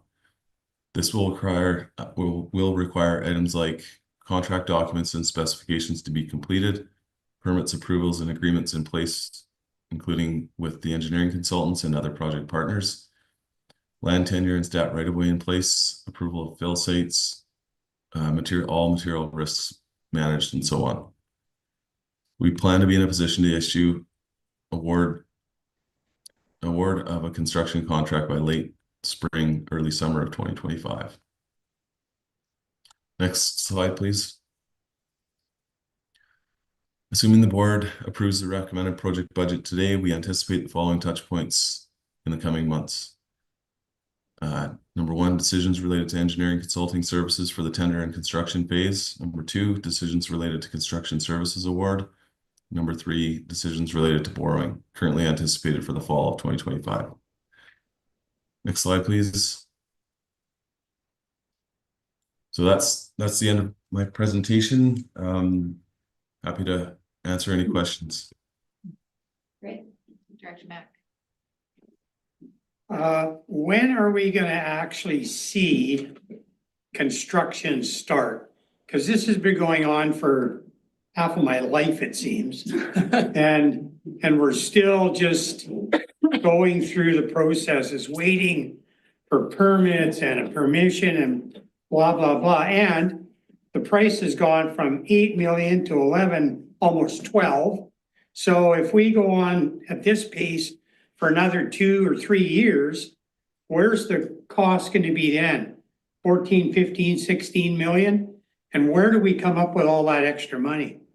So I don't know how you put your foot on the gas pedal, but we need to do something. For the chair, the timeline that was on, I think the last slide indicated that construction tender is in spring and construction likely to start in the fall of 2025. And I can allow if Mr. Strain wants to expand on that. That's the timeline. Thank you. Any other questions? Go ahead. Just can you remind me of why the offsetting is being managed as a separate project as opposed to, because as I understand, it's required, it's sort of a required piece, so why are we just not including it as this sort of one big project? I can speak to that. There's two reasons in the presentation. One was that it was there's a potential for it to be funded separately. And two is that it's just not far enough along. We haven't identified the location for the project or the requirements for it yet. Part of those requirements will come after the Catalina Creek project works are done, and it's determined how much impact has happened to that project. So those were the two reasons that we spoke to in the presentation. Okay, thank you. And then just, you did speak to a fair bit of uncertainty around the 2.65 million for the offsetting project. Is that number in the 11.97 number, or that's also as part of the project separate number? The current cost estimate is 1.265 for the implementation of offsetting, and it was not included in the Catalina Creek budget that's recommended for approval of 11.697. Through the chair, so the archaeological study, is that a piece of that already been done, or is it to come? Like, will it be, is some of it done already and you'll be doing it when it starts in the spring or the fall, or how's that? The preliminary archaeological investigation has been completed. There will be a requirement that we carry some monitoring during construction. And those were the costs for archaeological that were mentioned and carried in the budget. Okay, so there's no more. Okay, thanks. Director Stoner. I was just curious if there was any financial bonding that's required by either DFO or the province for the offsetting requirements. I can speak to that through the chair. Originally, there had been a request for a letter of credit when the project was originally scoped, which we actually did provide in the amount of 200,000. We haven't got an updated request from DFO for any letter of credit for this future project at this time. We may see something in the future, but we haven't got any further information at this time on the. And then can staff just provide clarity on how we would manage that through like the service area, or does that just impact our general revenue? Like, where does that letter of credit sit against? If we're providing a letter of credit, it wouldn't actually hit as a service cost until anything's drawn on that. So that would just be more of a general SLRD cash flow of tying up those funds rather than something we have to expense to the service when we provide it. Thank you for the clarity. Director Rainbow. Yeah, I appreciate knowing a little bit more about what that offsetting project is. It's something to do with fish, but what is it? What do we have to do? I can speak to that, Mike, if you like. Sure. Part of the construction work requires us to take down a number of trees, and those trees are within the riparian area of the current creek, as well as obviously excavating the creek itself. And DFO have assessed that because we are removing essentially that habitat from the current creek, we have to compensate for that fact and provide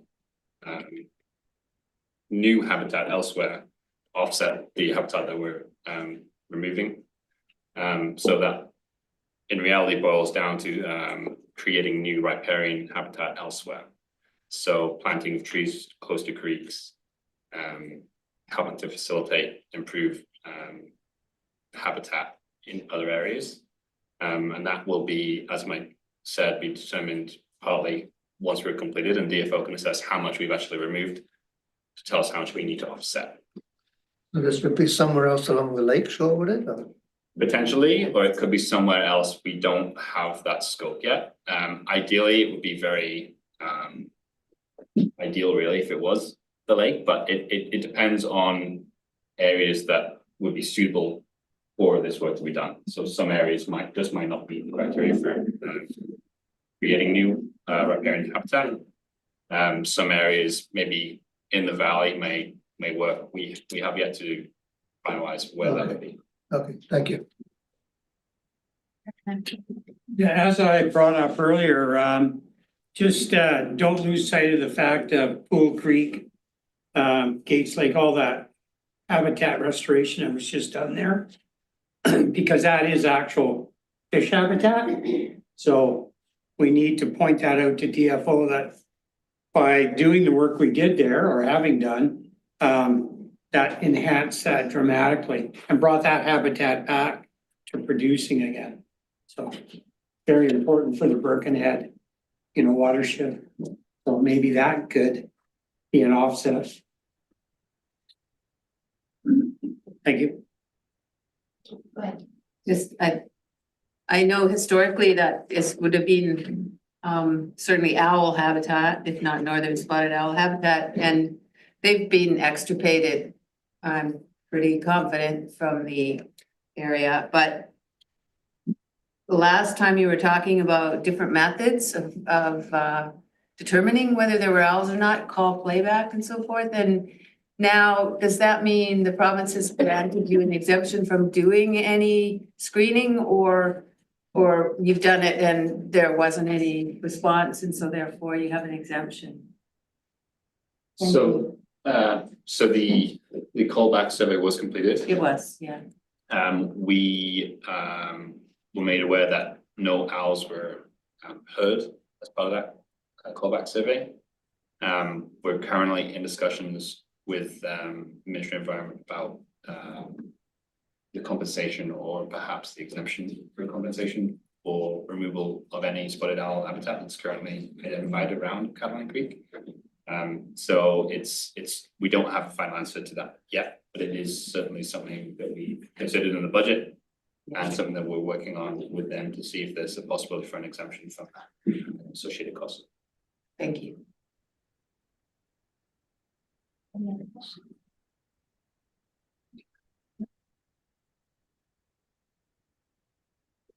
Right?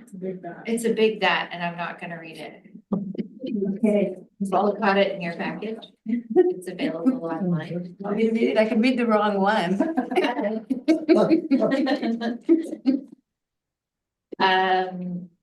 But it's all one motion.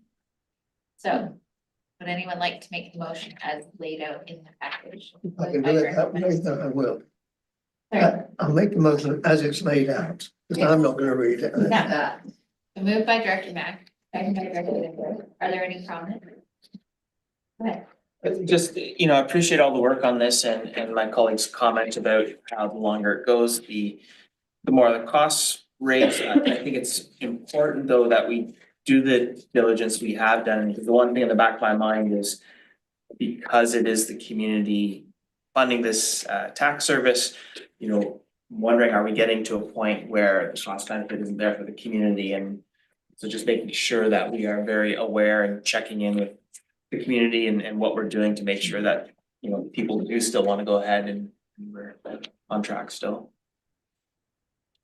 But Just a point of clarity within the motion. So the second that reads that staff will bring back a schedule and funding strategy for the offsetting requirements. As to whether that goes to the cost center or the debris flow mitigation cost center or the general government. The last that says that the offsetting work will be included in the cost center for the Caroline Creek debris flow plan mitigation. I just would like to see clarity on where that work is. I can speak to that through the chair. To clarify, the second point is that in the 5-year plan that we're going to present in the next couple of months, it will be included in cost center 2406, which is the Catalina Creek service. But we don't know in the future when we get this project back, if it ends up being offsite and not anywhere remotely near Catalina Creek, we may need to look at moving that project to 1000 if it fits that better. So that work will continue as we get more information from DFO on what the requirement is, but when you see the 2025 financial plan, it'll be in the Catalina Creek service. Helpful clarification, thank you. Go ahead, Director Rainbow. Just sort of a historical comment, if you like, because some of us weren't here when this started, what, 10 years ago? I think it had just been brought to the board when Russell and I came on board. And if I recall, at that time, this community was in danger of just disappearing. You know, that we had evacuation notices, we had do not occupy notices on a lot of the properties. I think at that time, I had no idea what we were going to do with it. And an awful lot of work has gone into this, and a lot of consultation and to get us to this point. And I think we absolutely have to continue with it. The alternative is, as I say, if no mitigation is done there, then we go back to that situation where we were looking at properties where there weren't building permits, we look at properties, we look at all kinds of strange situations. And we don't want that to get back into that. Go ahead. I appreciate the check-in now on costs and this work to update it and make sure that we're in a good place. There's a book that's, I don't often do book recommendations during comments on resolutions, but there's a book that's been circulating the RMOW called How Big Things Get Done by a guy named Ben Leesberg. And it just talks about the importance of doing the due diligence to get the numbers right and then be slow to act and quick when you do so that you get through these processes. So I'm comforted by this step in the process to dig into it, understand it in depth, and then move when we decide to. It's worth a read for, I think, everybody at this table, but I think anybody also who's working on big projects, How Big Things Get Done. Thanks. Okay, any final comments? Thank you for your work. This is great. I'll call the question. All in favor? Are there any opposed? Motion carries. Thank you.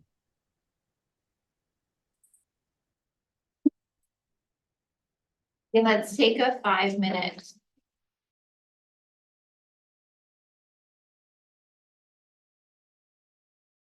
Yeah. We're back. And we're at 9.1 CAO verbal update. Hi, everyone. Oh, Yes. We went back. Ah, We flipped and then we had to come back. Right. Go back. okay. Yeah. And today, just an update on the postal strike and how the SLRD is managing it. So due to the fact that the SLRD currently doesn't have EFT, electronic funds transfer capabilities in the software, we are looking into that. It's not something that you can completely implement. So for now, we're holding the local Pemberton checks at the office for pickup and using SLRD staff or elected officials to distribute the checks in our area, Lillooet to Squamish. And then couriering the remainder to those suppliers who are outside of the area or the province. There will be some delays to payments as we go through that. But I feel like we are one of many people managing the postal strike as best we can and during this review. Question? Nope. Member C, Director Birch Jones, seconded by Director Rainbow. Comments? All in favor? Oh, go ahead. No, just on information on everybody's behalf. I delivered a couple of poinsettias over to Sal and Debbie on Monday and a nice card from staff and the board. So they were very, they were very happy, pleased, whatever. So that was cool. Thank you. Anyways. Thank you. Thanks, Russell. All right. Moving on. 9.3. Approval of the service establishing. This is exciting, especially on the heels of the last one. Over to you. I'm Veronica Reed, Project and Program Coordinator with the SLRD.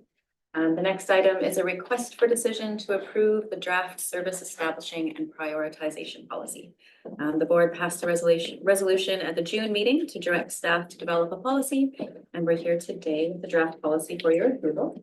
The policy is meant to be a guide to assist with the establishing proposed services, and we've broken it into 5 sections. So the first would be to determine the need for the proposed new service. Next, we would preliminarily assess the proposed new service. Third step is studying the feasibility and risk of the proposed service. Number 4, we'll decide the next steps. And then at the end, it's a prioritization of the draft service establishing bylaws, sort of in the queue with the SLRD. So it's noted that in recent years, we have not relied on formal feasibility studies when considering establishing services. Staff's recommendation is intended to develop an improved information for decision-making purposes when we consider new services. If the policy is approved, the finance department will discuss options during budget discussions for the feasibility study funding. Did anyone have any questions? Hi. I guess I just had one question or thought. See the obvious need for this and why it was requested, and thanks for doing the work on it.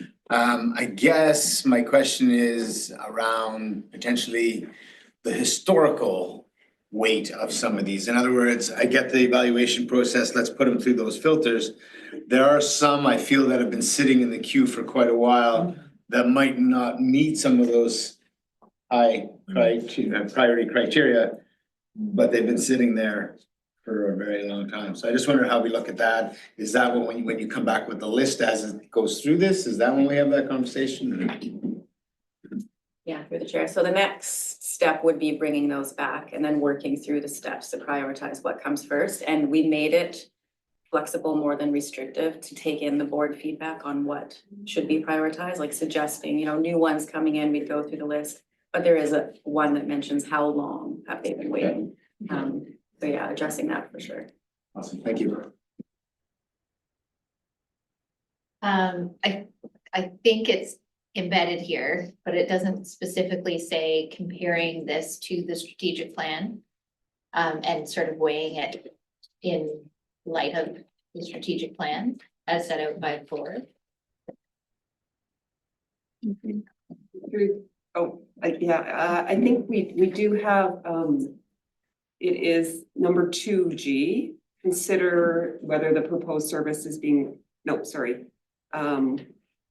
here it is. Yeah, it's there. G, yeah, whether it's has strategic alignment with one or more of the SLRD's guiding documents. Okay, thank you. Any other questions? Mine might be. Do we know of other regional districts that are doing this kind of prioritization? Through the chair, no, we couldn't find, I know there was a request for sort of a matrix to help us decide. And we went through and there weren't too many that even had a service establishing policy, like a couple, and they were quite basic. So ours is a little bit more detailed than what's out there, and not many included the prioritization piece. So that's sort of open to, how do we want to make that work? Leaders, great. Yeah. Thanks. And I have Director Birch Jones and then Director Rick.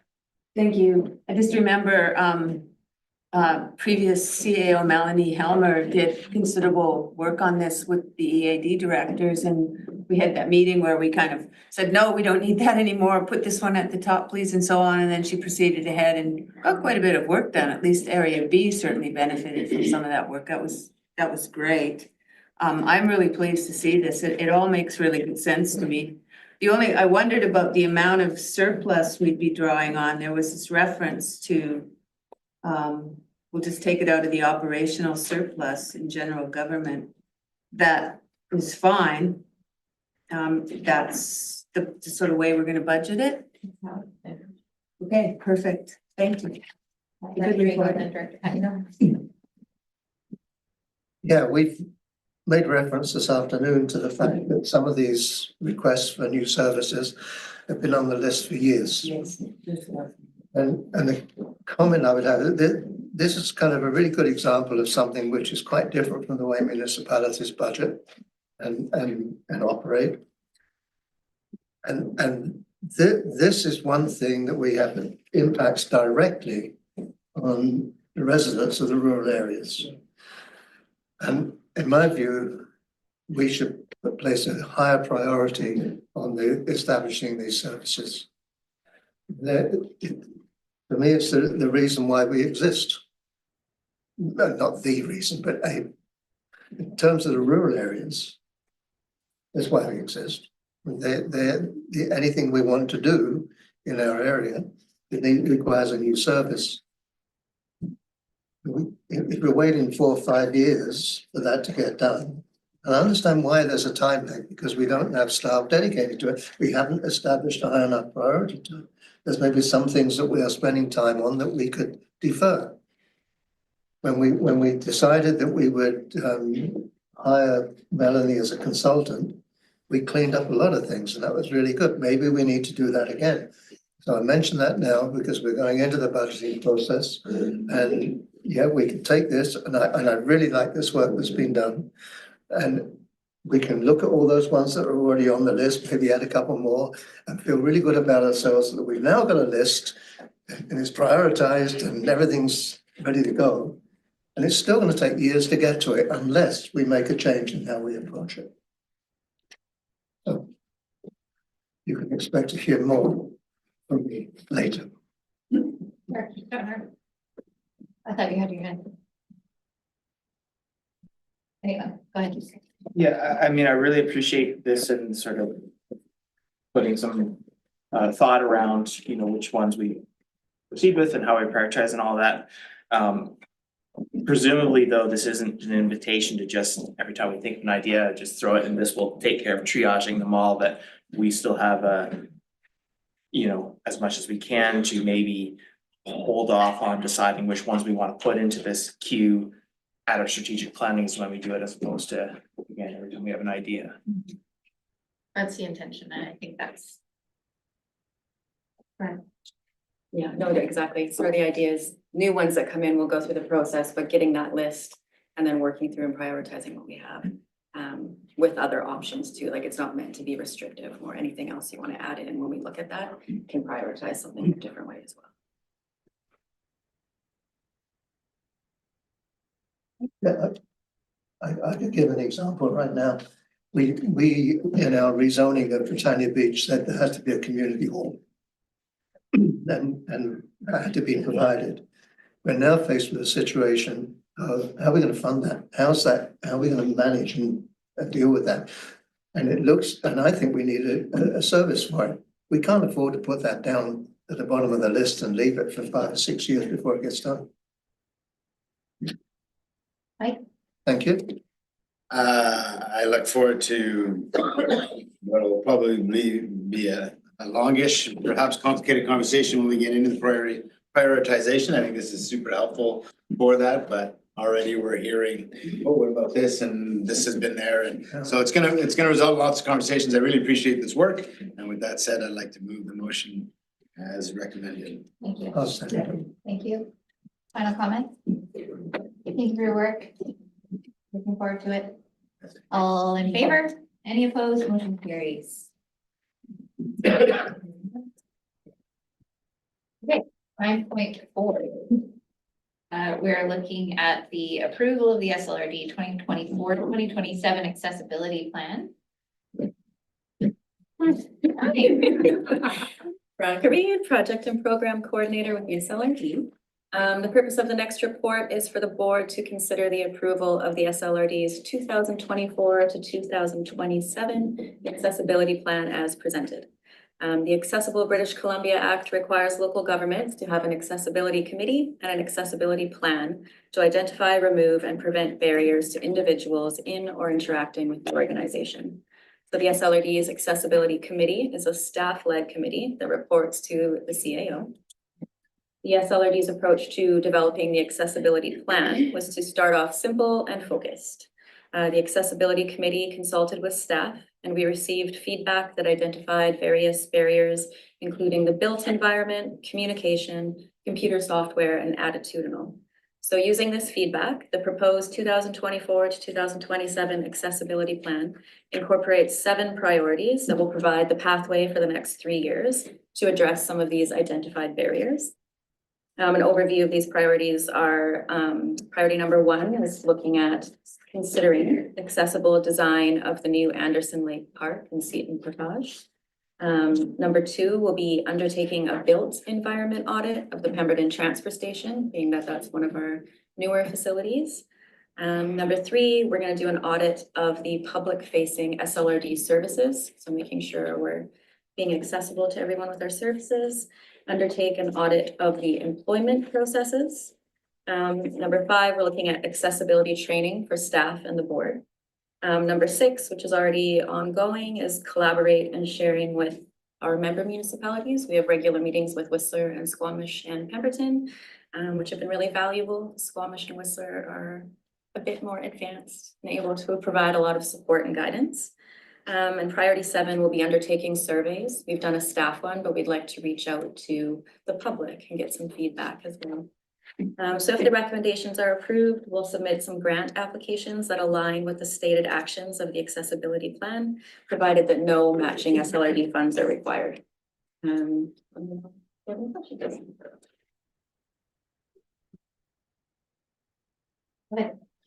Just the provincial legislation seems to require a particular committee makeup in terms of representation.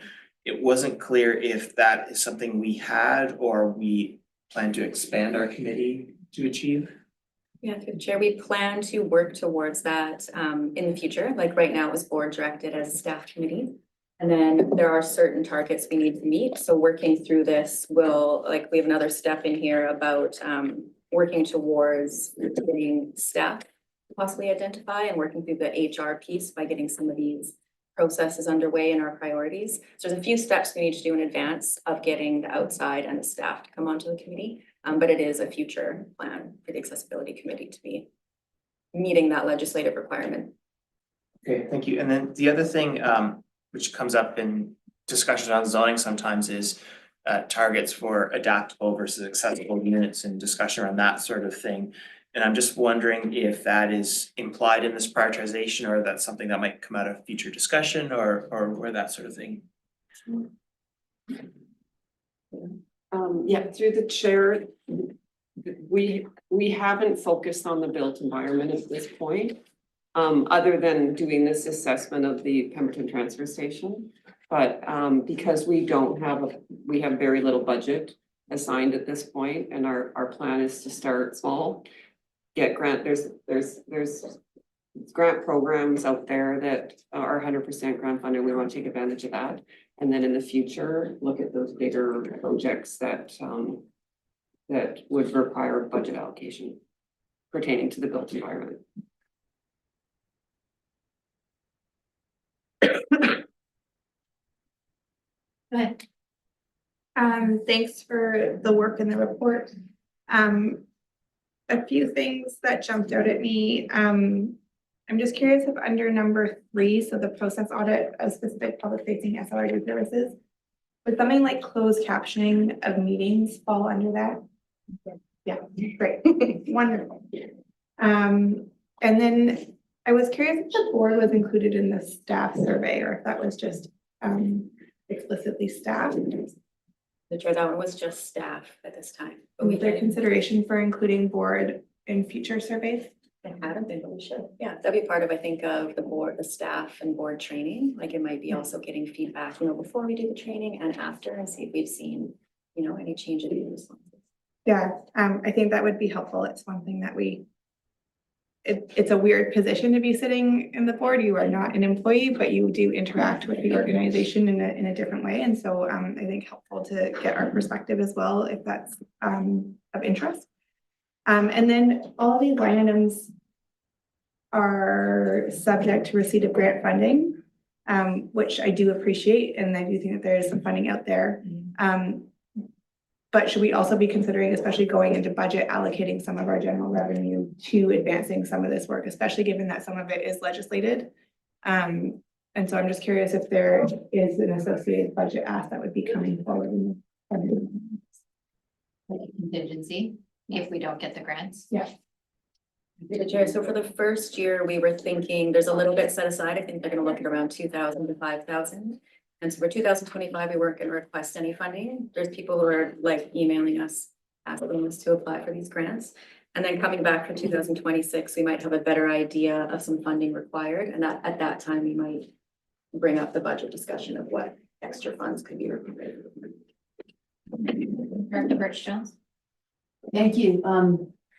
2 points. First of all, I see the reference to paying stipends to members of the SLRD's various advisory committees, obviously this one. But also mentioned are the agricultural advisories.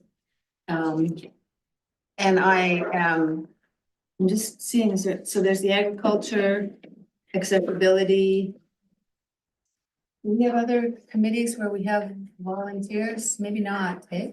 But I am very much in favor of budgeting. There's probably maybe not time in this year, although the math isn't that hard to do. I looked at the rates that we pay, for example, alternate directors for half days and full days, and I thought that might be a place to start. And I think that we should definitely do that. And then the other thing, I was pretty delighted when I saw the Anderson Lake Park right at the top of the list. But I do think actually we should put our public facing, I mean, like this building and our facilities probably should be at the top. And then maybe the Anderson Lake Park could be right under that. And I'd already asked the grant writer to do some work on looking into grants for accessibility for that park. And there's some very good ones. I'm sure, I don't know if I should pass this to Angela or to you, but I just printed out a couple this looks very good for that. And they're very generous grants too. Wow. So, yeah, let's pursue those. And just through the chair, they're all priority They're all items, but they're not ranked. We're not saying this one's number one. They're the 7 I was things tricked. we intend, I know. They are now. Sorry about that. I know we have a little bit of another one, but there's the 7 things to get through in the 3 years of this portion of the plan. Thank you. Yeah. Thank you, Chair. Seeing no other questions.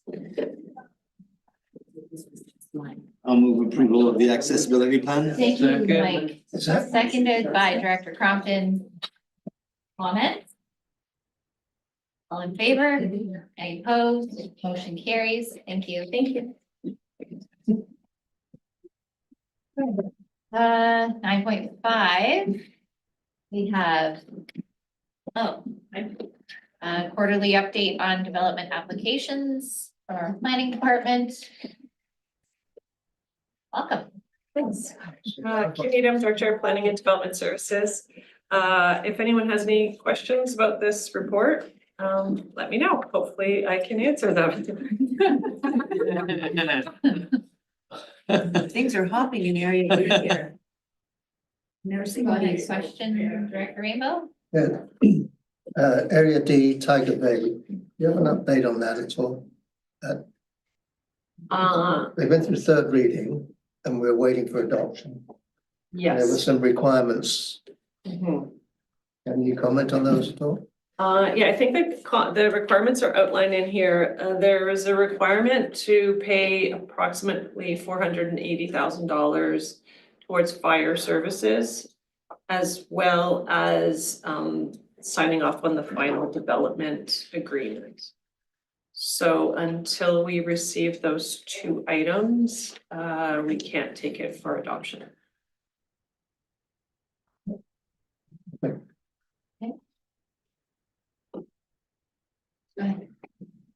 I'm just assuming a letter of notice is a letter of notice from us to them.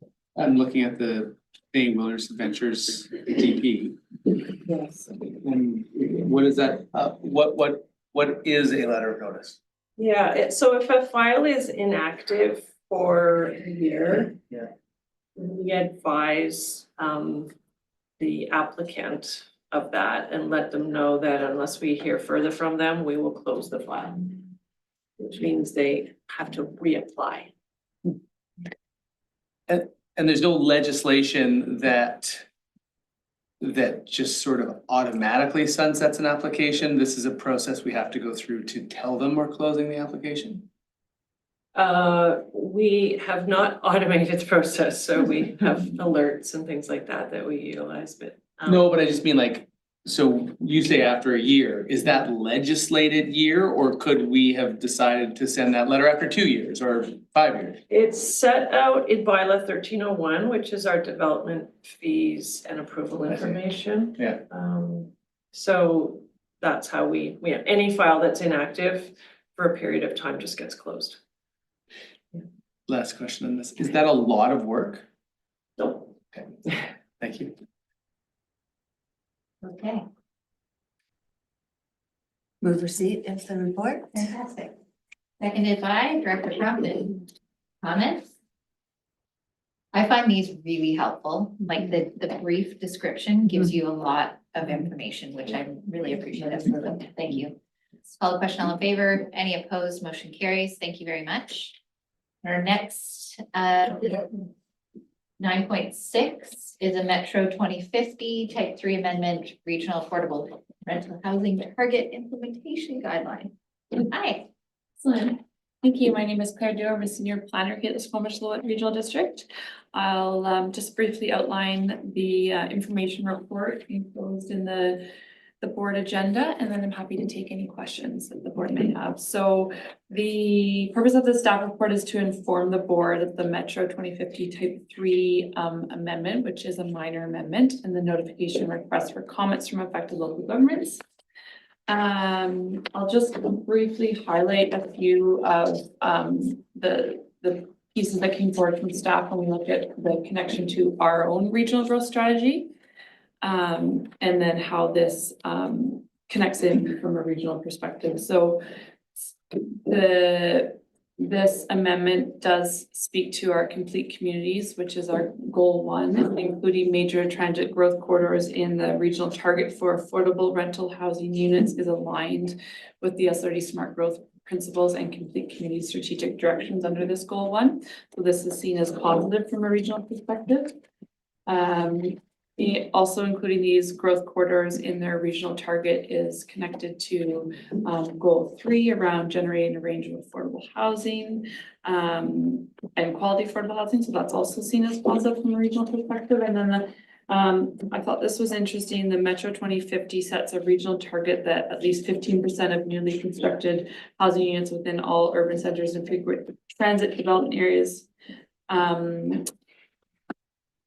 so that those be affordable rental housing units. And so they've proposed to add in major transit growth corridors to this target. So it's an interesting target, and basically this amendment is expanding out what areas can be captured within meeting that target. So we have targets in our regional growth strategy. They have been really effective, and this target in particular is looking to expand out the geographies that are captured within that target area.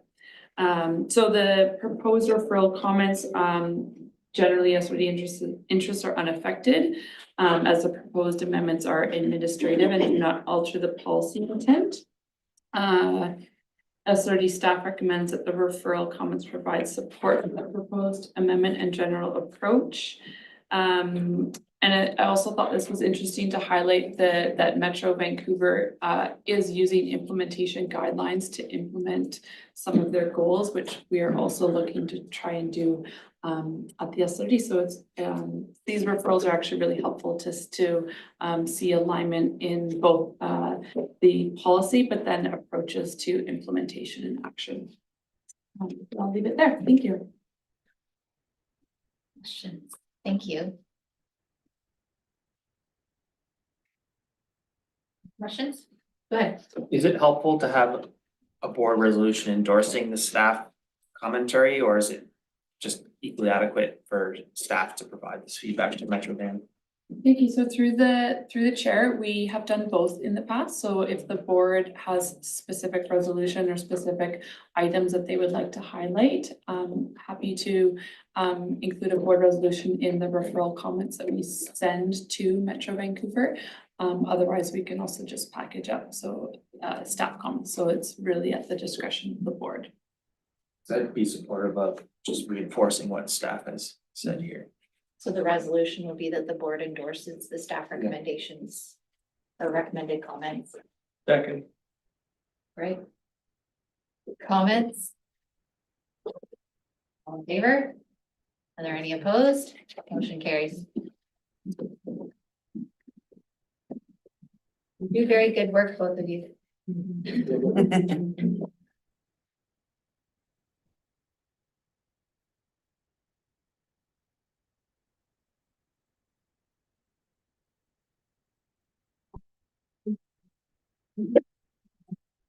Max them out. I wish, but yeah. That's it, yeah. Good afternoon. Over here. We are talking about 9.7. And this is a UBCM, CEPF, ESS, all the letters, funding stream. There's more acronyms if you want, I can hit you. Yeah, thank you, Chair. Good afternoon. My name is Andrew McFetrich, work as an emergency management technician here at the SLRD. Today I'm bringing forward a request for decision for the SLRD board to endorse our application to the 2024 Community Emergency Preparedness Fund for Emergency Support Services and Training.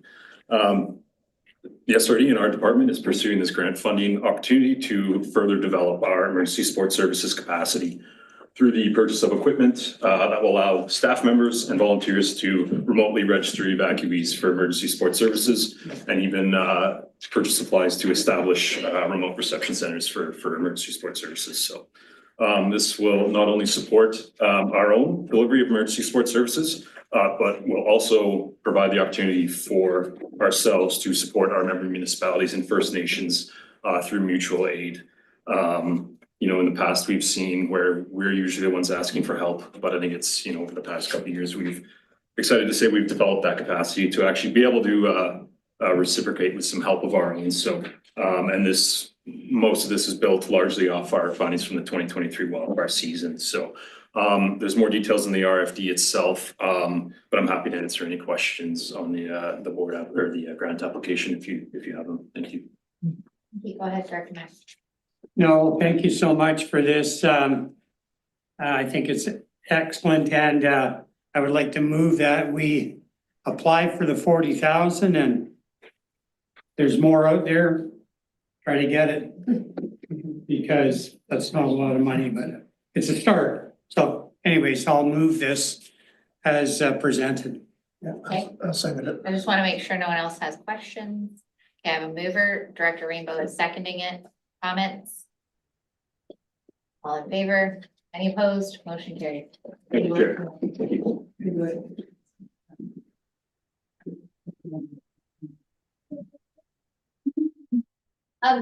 Andrew, welcome to the board. Thank you. We've never actually seen you. I know. I was hoping to avoid ever wearing this thing, but sorry, Heather. Yeah, sorry.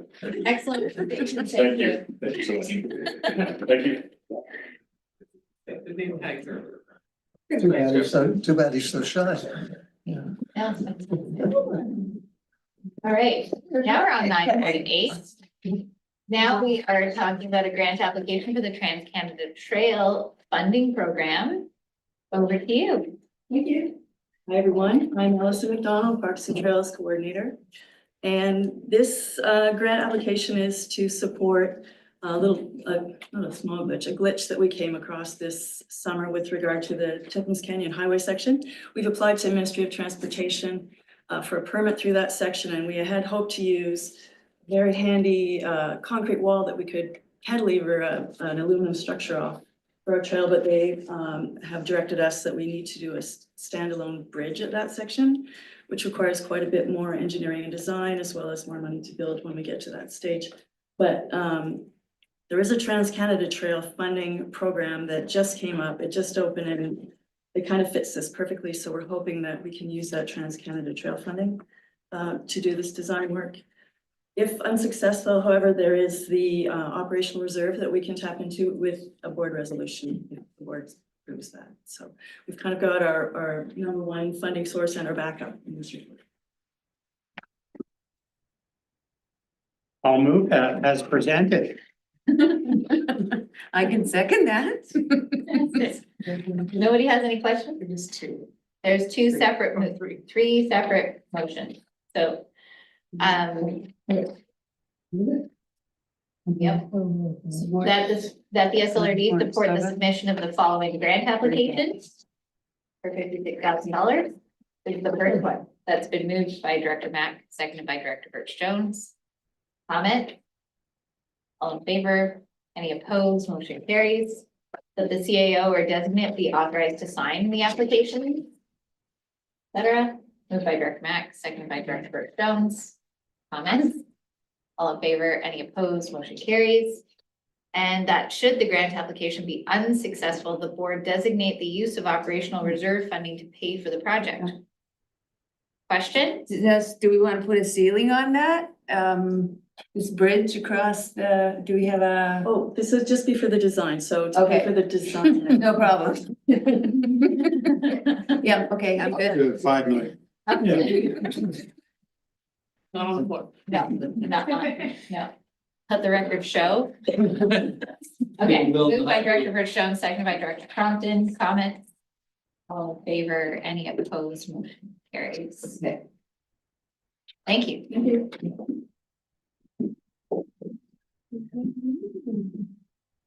Here we are. Okay, Move the calendar. so we're on 9.9, which is the appointments of board members to standing committees, select committees, and external organizations. Now, in 2023, we all voted to keep it as it was. If you choose, we can go through them one by one. That's not to preempt the conversation. Does anyone feel strongly about moving off committees, changing committees? There's a lot here. Director Mack? Move as, move as is. This is you're the new role of your chair, as vice chair. apparently. status quo. Status quo. Keep it moving. It's too bad we don't have Director Demare here. I would just, my comment was that I will stand for the ones I was on in 2024. Okay. Stand tall. All right, thank you, Karen. Any other comments? Just appreciate the willingness of Sal to join us in our movement towards the status quo. Okay, with that, I'll call the question. All in favor? Are there any opposed? Motion carries. We are now on the board meeting calendar and the December 2025 holiday. Hello. Welcome. Thank you. Raylene Rehill, Legislative Coordinator. So this request for decision brings the 2025 meeting calendar for regular board and committee of the whole meetings for consideration, and staff are available for questions if you should have any. Okay, so,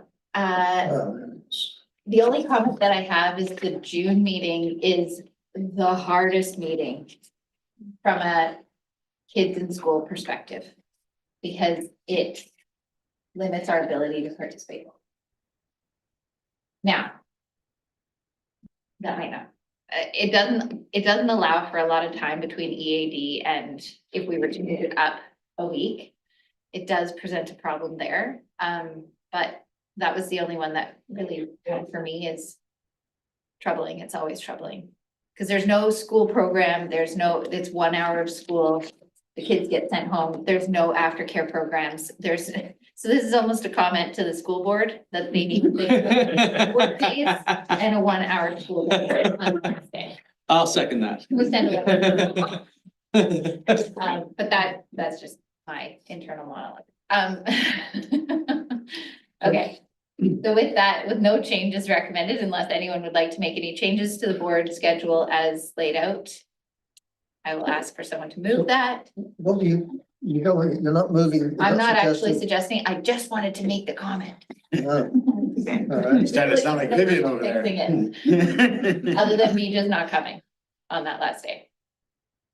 Here we are. There you go. So moved by Director Mack, seconded by Director Crompton. Further comments? About crybaby Jen? No. More status quo. There we are. All in favor? Any opposed? Motion carried. And did that include the Christmas break? Yeah, we have five. Yeah. Right. Okay.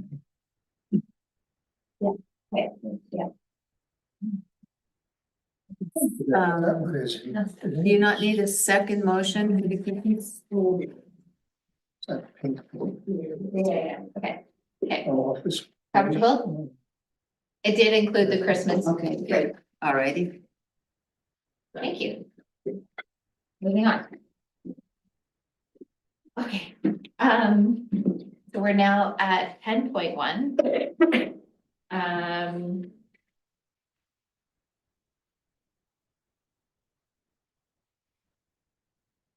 Okay.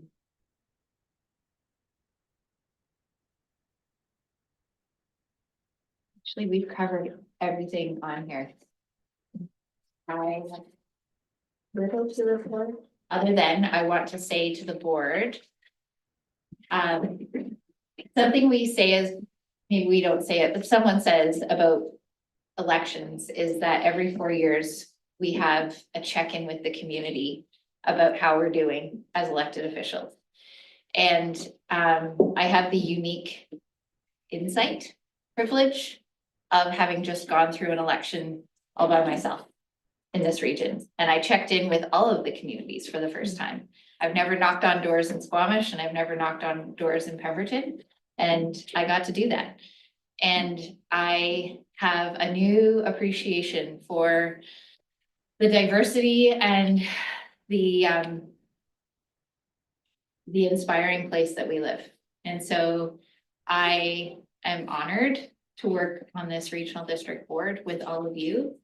I think that I heard a lot of amazing comments and feedback in all of the different communities.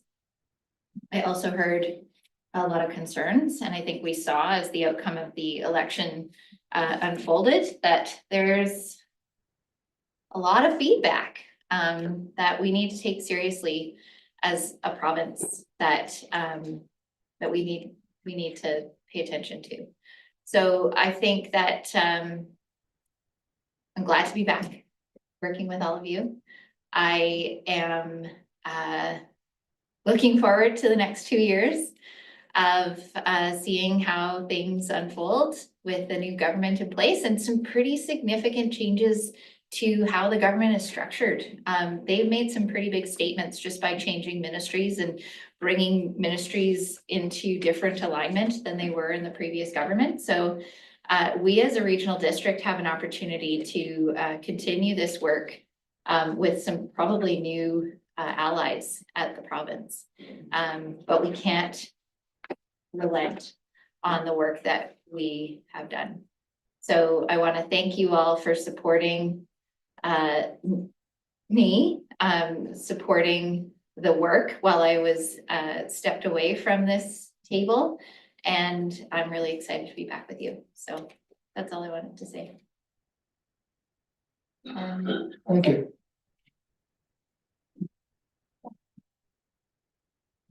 Motion to receive. Director Hoppel, seconded by Director Birch-Jones. Comments? All in favor? Any opposed? Motion carries. All right. Here we are, 10.2, Lillooet Rec Center Swimming Pool, 2024 contribution from Area B. Would someone like to make the motion? Yep, as in previous years, Area B is a big supporter of the rec center and the swimming pool, and I'd like to allocate $24,000 from the Area B PILT funds to the District of Lillooet towards the pool costs, operations and programs, and to support lifeguard recruitment, training and retention. So moved. Second. Thank you. Comments? I just had a question. Sure. How does that compare to the District of Lillooet's contribution? I'd have to look at their budget. They pay the lion's share by far. Yes, yes. But the really exciting thing that's happening now is one of the teachers has taken the training to train lifeguards. And they've got a Friday night thing going with some of the high school students, and they've got some good recruitment this is lifeguards are the big challenge here at running pools everywhere, I think, so. Everywhere. We had a 2-year gap where there was no training for new lifeguards. Right, of Over course, COVID. yes. And so there's a deficit of lifeguards everywhere because of that. So for anyone listening, if you want to be a lifeguard, now's the time. Right? Anywhere you live, anywhere. Thank you, Director Birchstone. Any other comment? All in favor? Any opposed? Motion carries. Thank you. Thank you. And we're into correspondence. So there's a letter of a request for support from TELUS. Right. And You've all read the letter. It was included in the package. Or do you have a question? Yeah, I mean, my understanding is we can't assist business, so if we were to write something, it would, I assume it'd have to be, we generally support increasing broadband type of Correct. deal.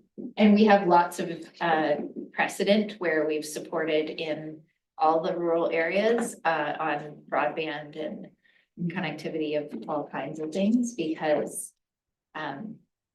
we need them. But yes, it's not supporting a business in its application against every business. No? Okay. Who would like to move that? Moved by Director Stoner, seconded by Director Mack. Comment? And just to clarify, maybe we just take out the sample letter attached from the resolution, because I don't think we want to send the sample letter. No. Great. Noted. And I'll move that. Thank you. All in favor? Any opposed? Motion carries. And then we have a request for funding for the Lillooet Friendship Center Society for a food bank donation.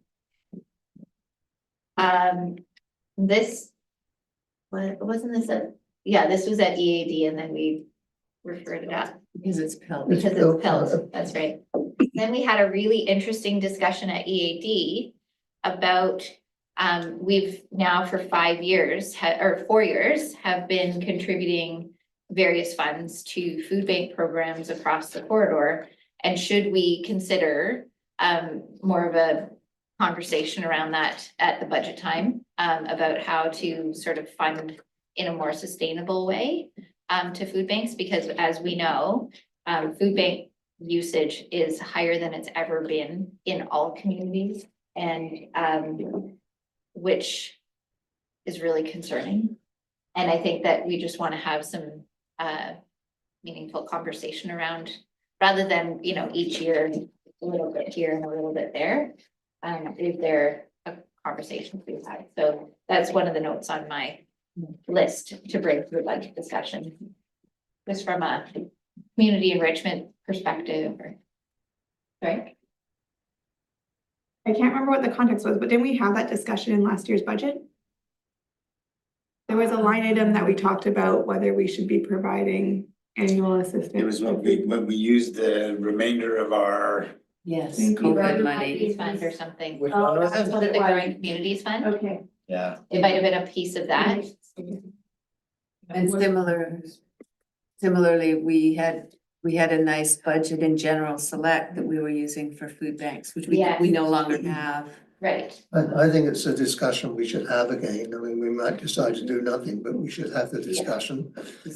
So from if I was still on a board of a food bank, I'd be looking to organizations like this. The more sort of committed funding they can get on a sustainable basis, the easier it is for them to provide service to their clients. So it's affecting so many people throughout our whole region. We do need to talk about it. I have Director Mack here. Yeah, no, I completely agree with that. I mean, each individual area director has been contributing, over the past few years out of select funds or whatever. But we definitely need to talk about this as a group at budget and put a dedicated amount of money forward. Because like you say, this issue is not getting better, it's getting worse. And it's It's not good, not good at all. The Whistler Food Bank used to do about 50 bags a week. They're at 200 bags a week now. So, which is, in a sense, a success that people are feeling less stigmatized to access the food bank. But it also is a pretty strong statement about the state of the cost of living in our communities, and I don't think that, yeah, I think we need to have that conversation. Excellent. Go ahead. Through the chair, I did ask Lorraine about this. Do other regional districts annually budget for it, et cetera? And one of the comments that we received back was you put, by annually budgeting for it, you may put yourself in a position that the letter will still come on top of that annual gift, and you're in a board meeting turning it down. But it's what the public might not see, or what might not be understood is it had already been given. I just always think that we as a board, our board and our regional district, we should make decisions based on our people's needs, not follow what other regional districts do. Whatever they do, that's their business and fine and dandy. But we need to concentrate on making decisions that are best for our constituents. Sorry, I missed you. Yeah, I just, and maybe there's a future, I don't know if it's a strategic plan discussion, but to my mind, it does seem for, a lot of not-for-profits are going through this, it seems a little bit ad hoc process, and they have to repeat it every year. And to Director Rainbow's point, is there a way to provide for certain groups that make sense, more stable, like here's a 5-year funding commitment, and however we do that, I don't know, but does it make sense to look at something like that? Yeah. And Mike? So hearing the comments and not having the conversation now, I'd like to propose a motion that we support the funding request as presented, and that we have a more fulsome discussion on this at budget. Thank you. Great. All in favor? Any opposed? Motion carried. Thank you. And,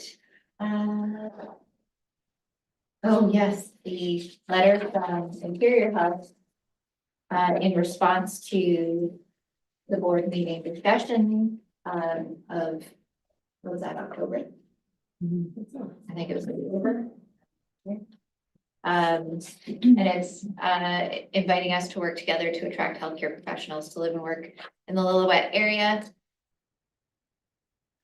Motion to receive. Thank you. Seconded. Director Thoughtful comment.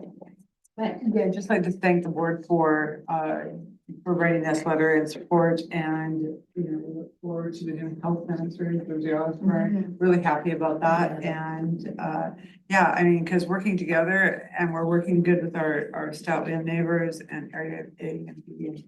Great. Thank you. all in favor? Any opposed? Motion carries. And the next is a letter of support for the Learning Community Society. Would like to make the motion that we write the letter, moved by Director Rainbow, second by Director Mack. All in favor? Opposed? Motion carries. Wow. Any additional late business? Seeing none, we do have late business 13.1, which is an invitation for comment from BC Hydro regarding soil disposal permit application. Do we want to refer that to staff for the what? Oh, by December 24th, so we can refer it to the December meeting. Or ask staff to come back with a proposed letter for the December meeting. We can, the It's a lot of deadline work. is Tuesday. Okay. Then, so I would be interested in comments. I think there is. Sure. Yeah. Sorry? I think there is a comment. Yeah. So. Director Pate, please. So, and a couple of these are from Director Demare, which is, his question is, there's currently a BC rec site in that area. And will that be, impacted or deactivated? And then he also commented that In the past, we've seen a leaching trench at the bottom of this type of construction and to collect and monitor the water that may leach out.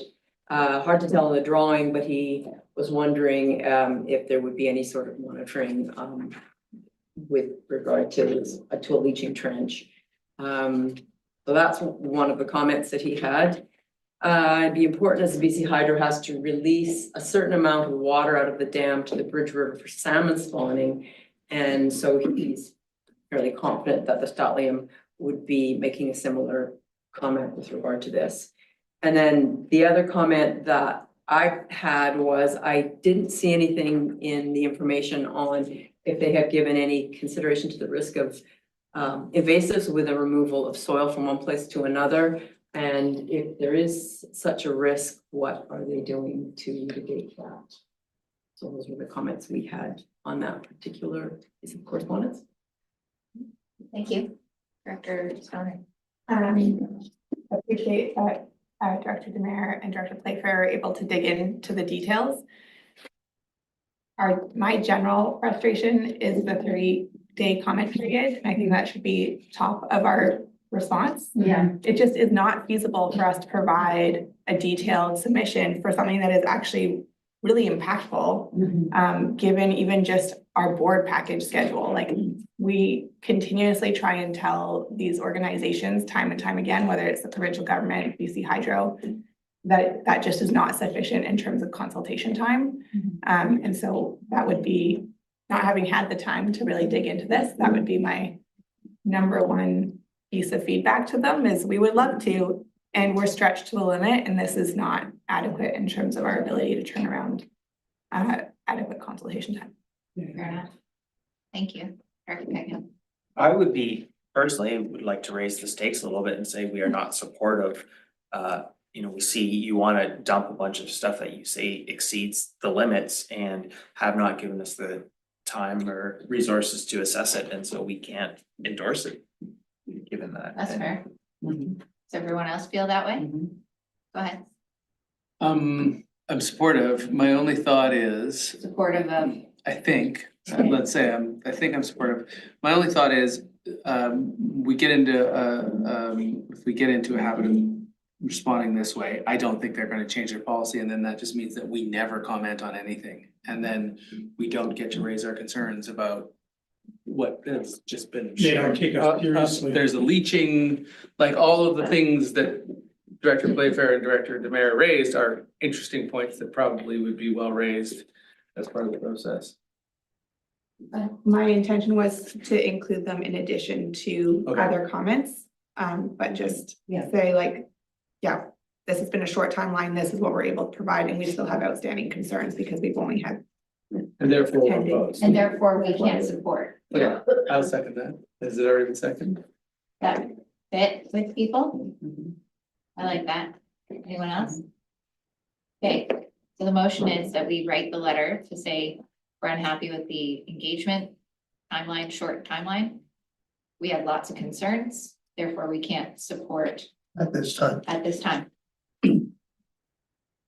Do we have a timeline that would suit us? I mean, they wanted it within 30 days. 190 days. How long? 120 days. Yeah. I don't think anything, but getting bigger. All right, I think it's partly a thing of time, but it's also the resources or capacity, like we don't have the experts, and so we need, I think, if they want useful comments to help us, I think, be able to provide those. And, to me, is this gonna sterilize the whole area? Do we care? Yeah. It's in our interests to comment, isn't it? It's not in our interest to say, no, we're not having anything to do with you. So, and they need to have a letter from us which explains what our concerns are, that we just don't have, as you just expressed, we don't have the time. We need a longer period of time so we can do the adequate consultations and give them some sort of meaningful response. So my question to Heather was, what would that meaningful time be? Would it be 90 days? I say we give them the link to this section of our meeting and they can watch it. Dear sir, please view video, yours by. The conversation was held. We're very grateful for them including us. Through the chair, I would say it depends on the content, each time it just depends on the content of the question. This This time, one being, this one, for this one, again, having not had time for the experts in the room to look at it, I think the recommendation by the board is fantastic, which is laying out the issues, saying until those issues are resolved can't be supported, we may be quickly in receipt of a response to those issues and answers. And this resolution gives staff a way to move forward considering the timeline. I think if I was going to guess on this one, I would say if we're asking the province, because this repeats itself constantly with this 30-day, which kind of shackles us, we should be saying 90 days. Like I would just negotiate 90 days all the time from the province to help with us. 60 days is, I think that 90 days is a nice ask of it. Especially considering it's due on Christmas Eve. Right. yeah. Okay, with that, I'm calling the question. All in favor? Are there any opposed? Okay. Are there any opposed motions? No. Let's call a recess of this regular board meeting until following the committee of the whole meeting tomorrow, 9 AM. Councilor Morton will be here in my seat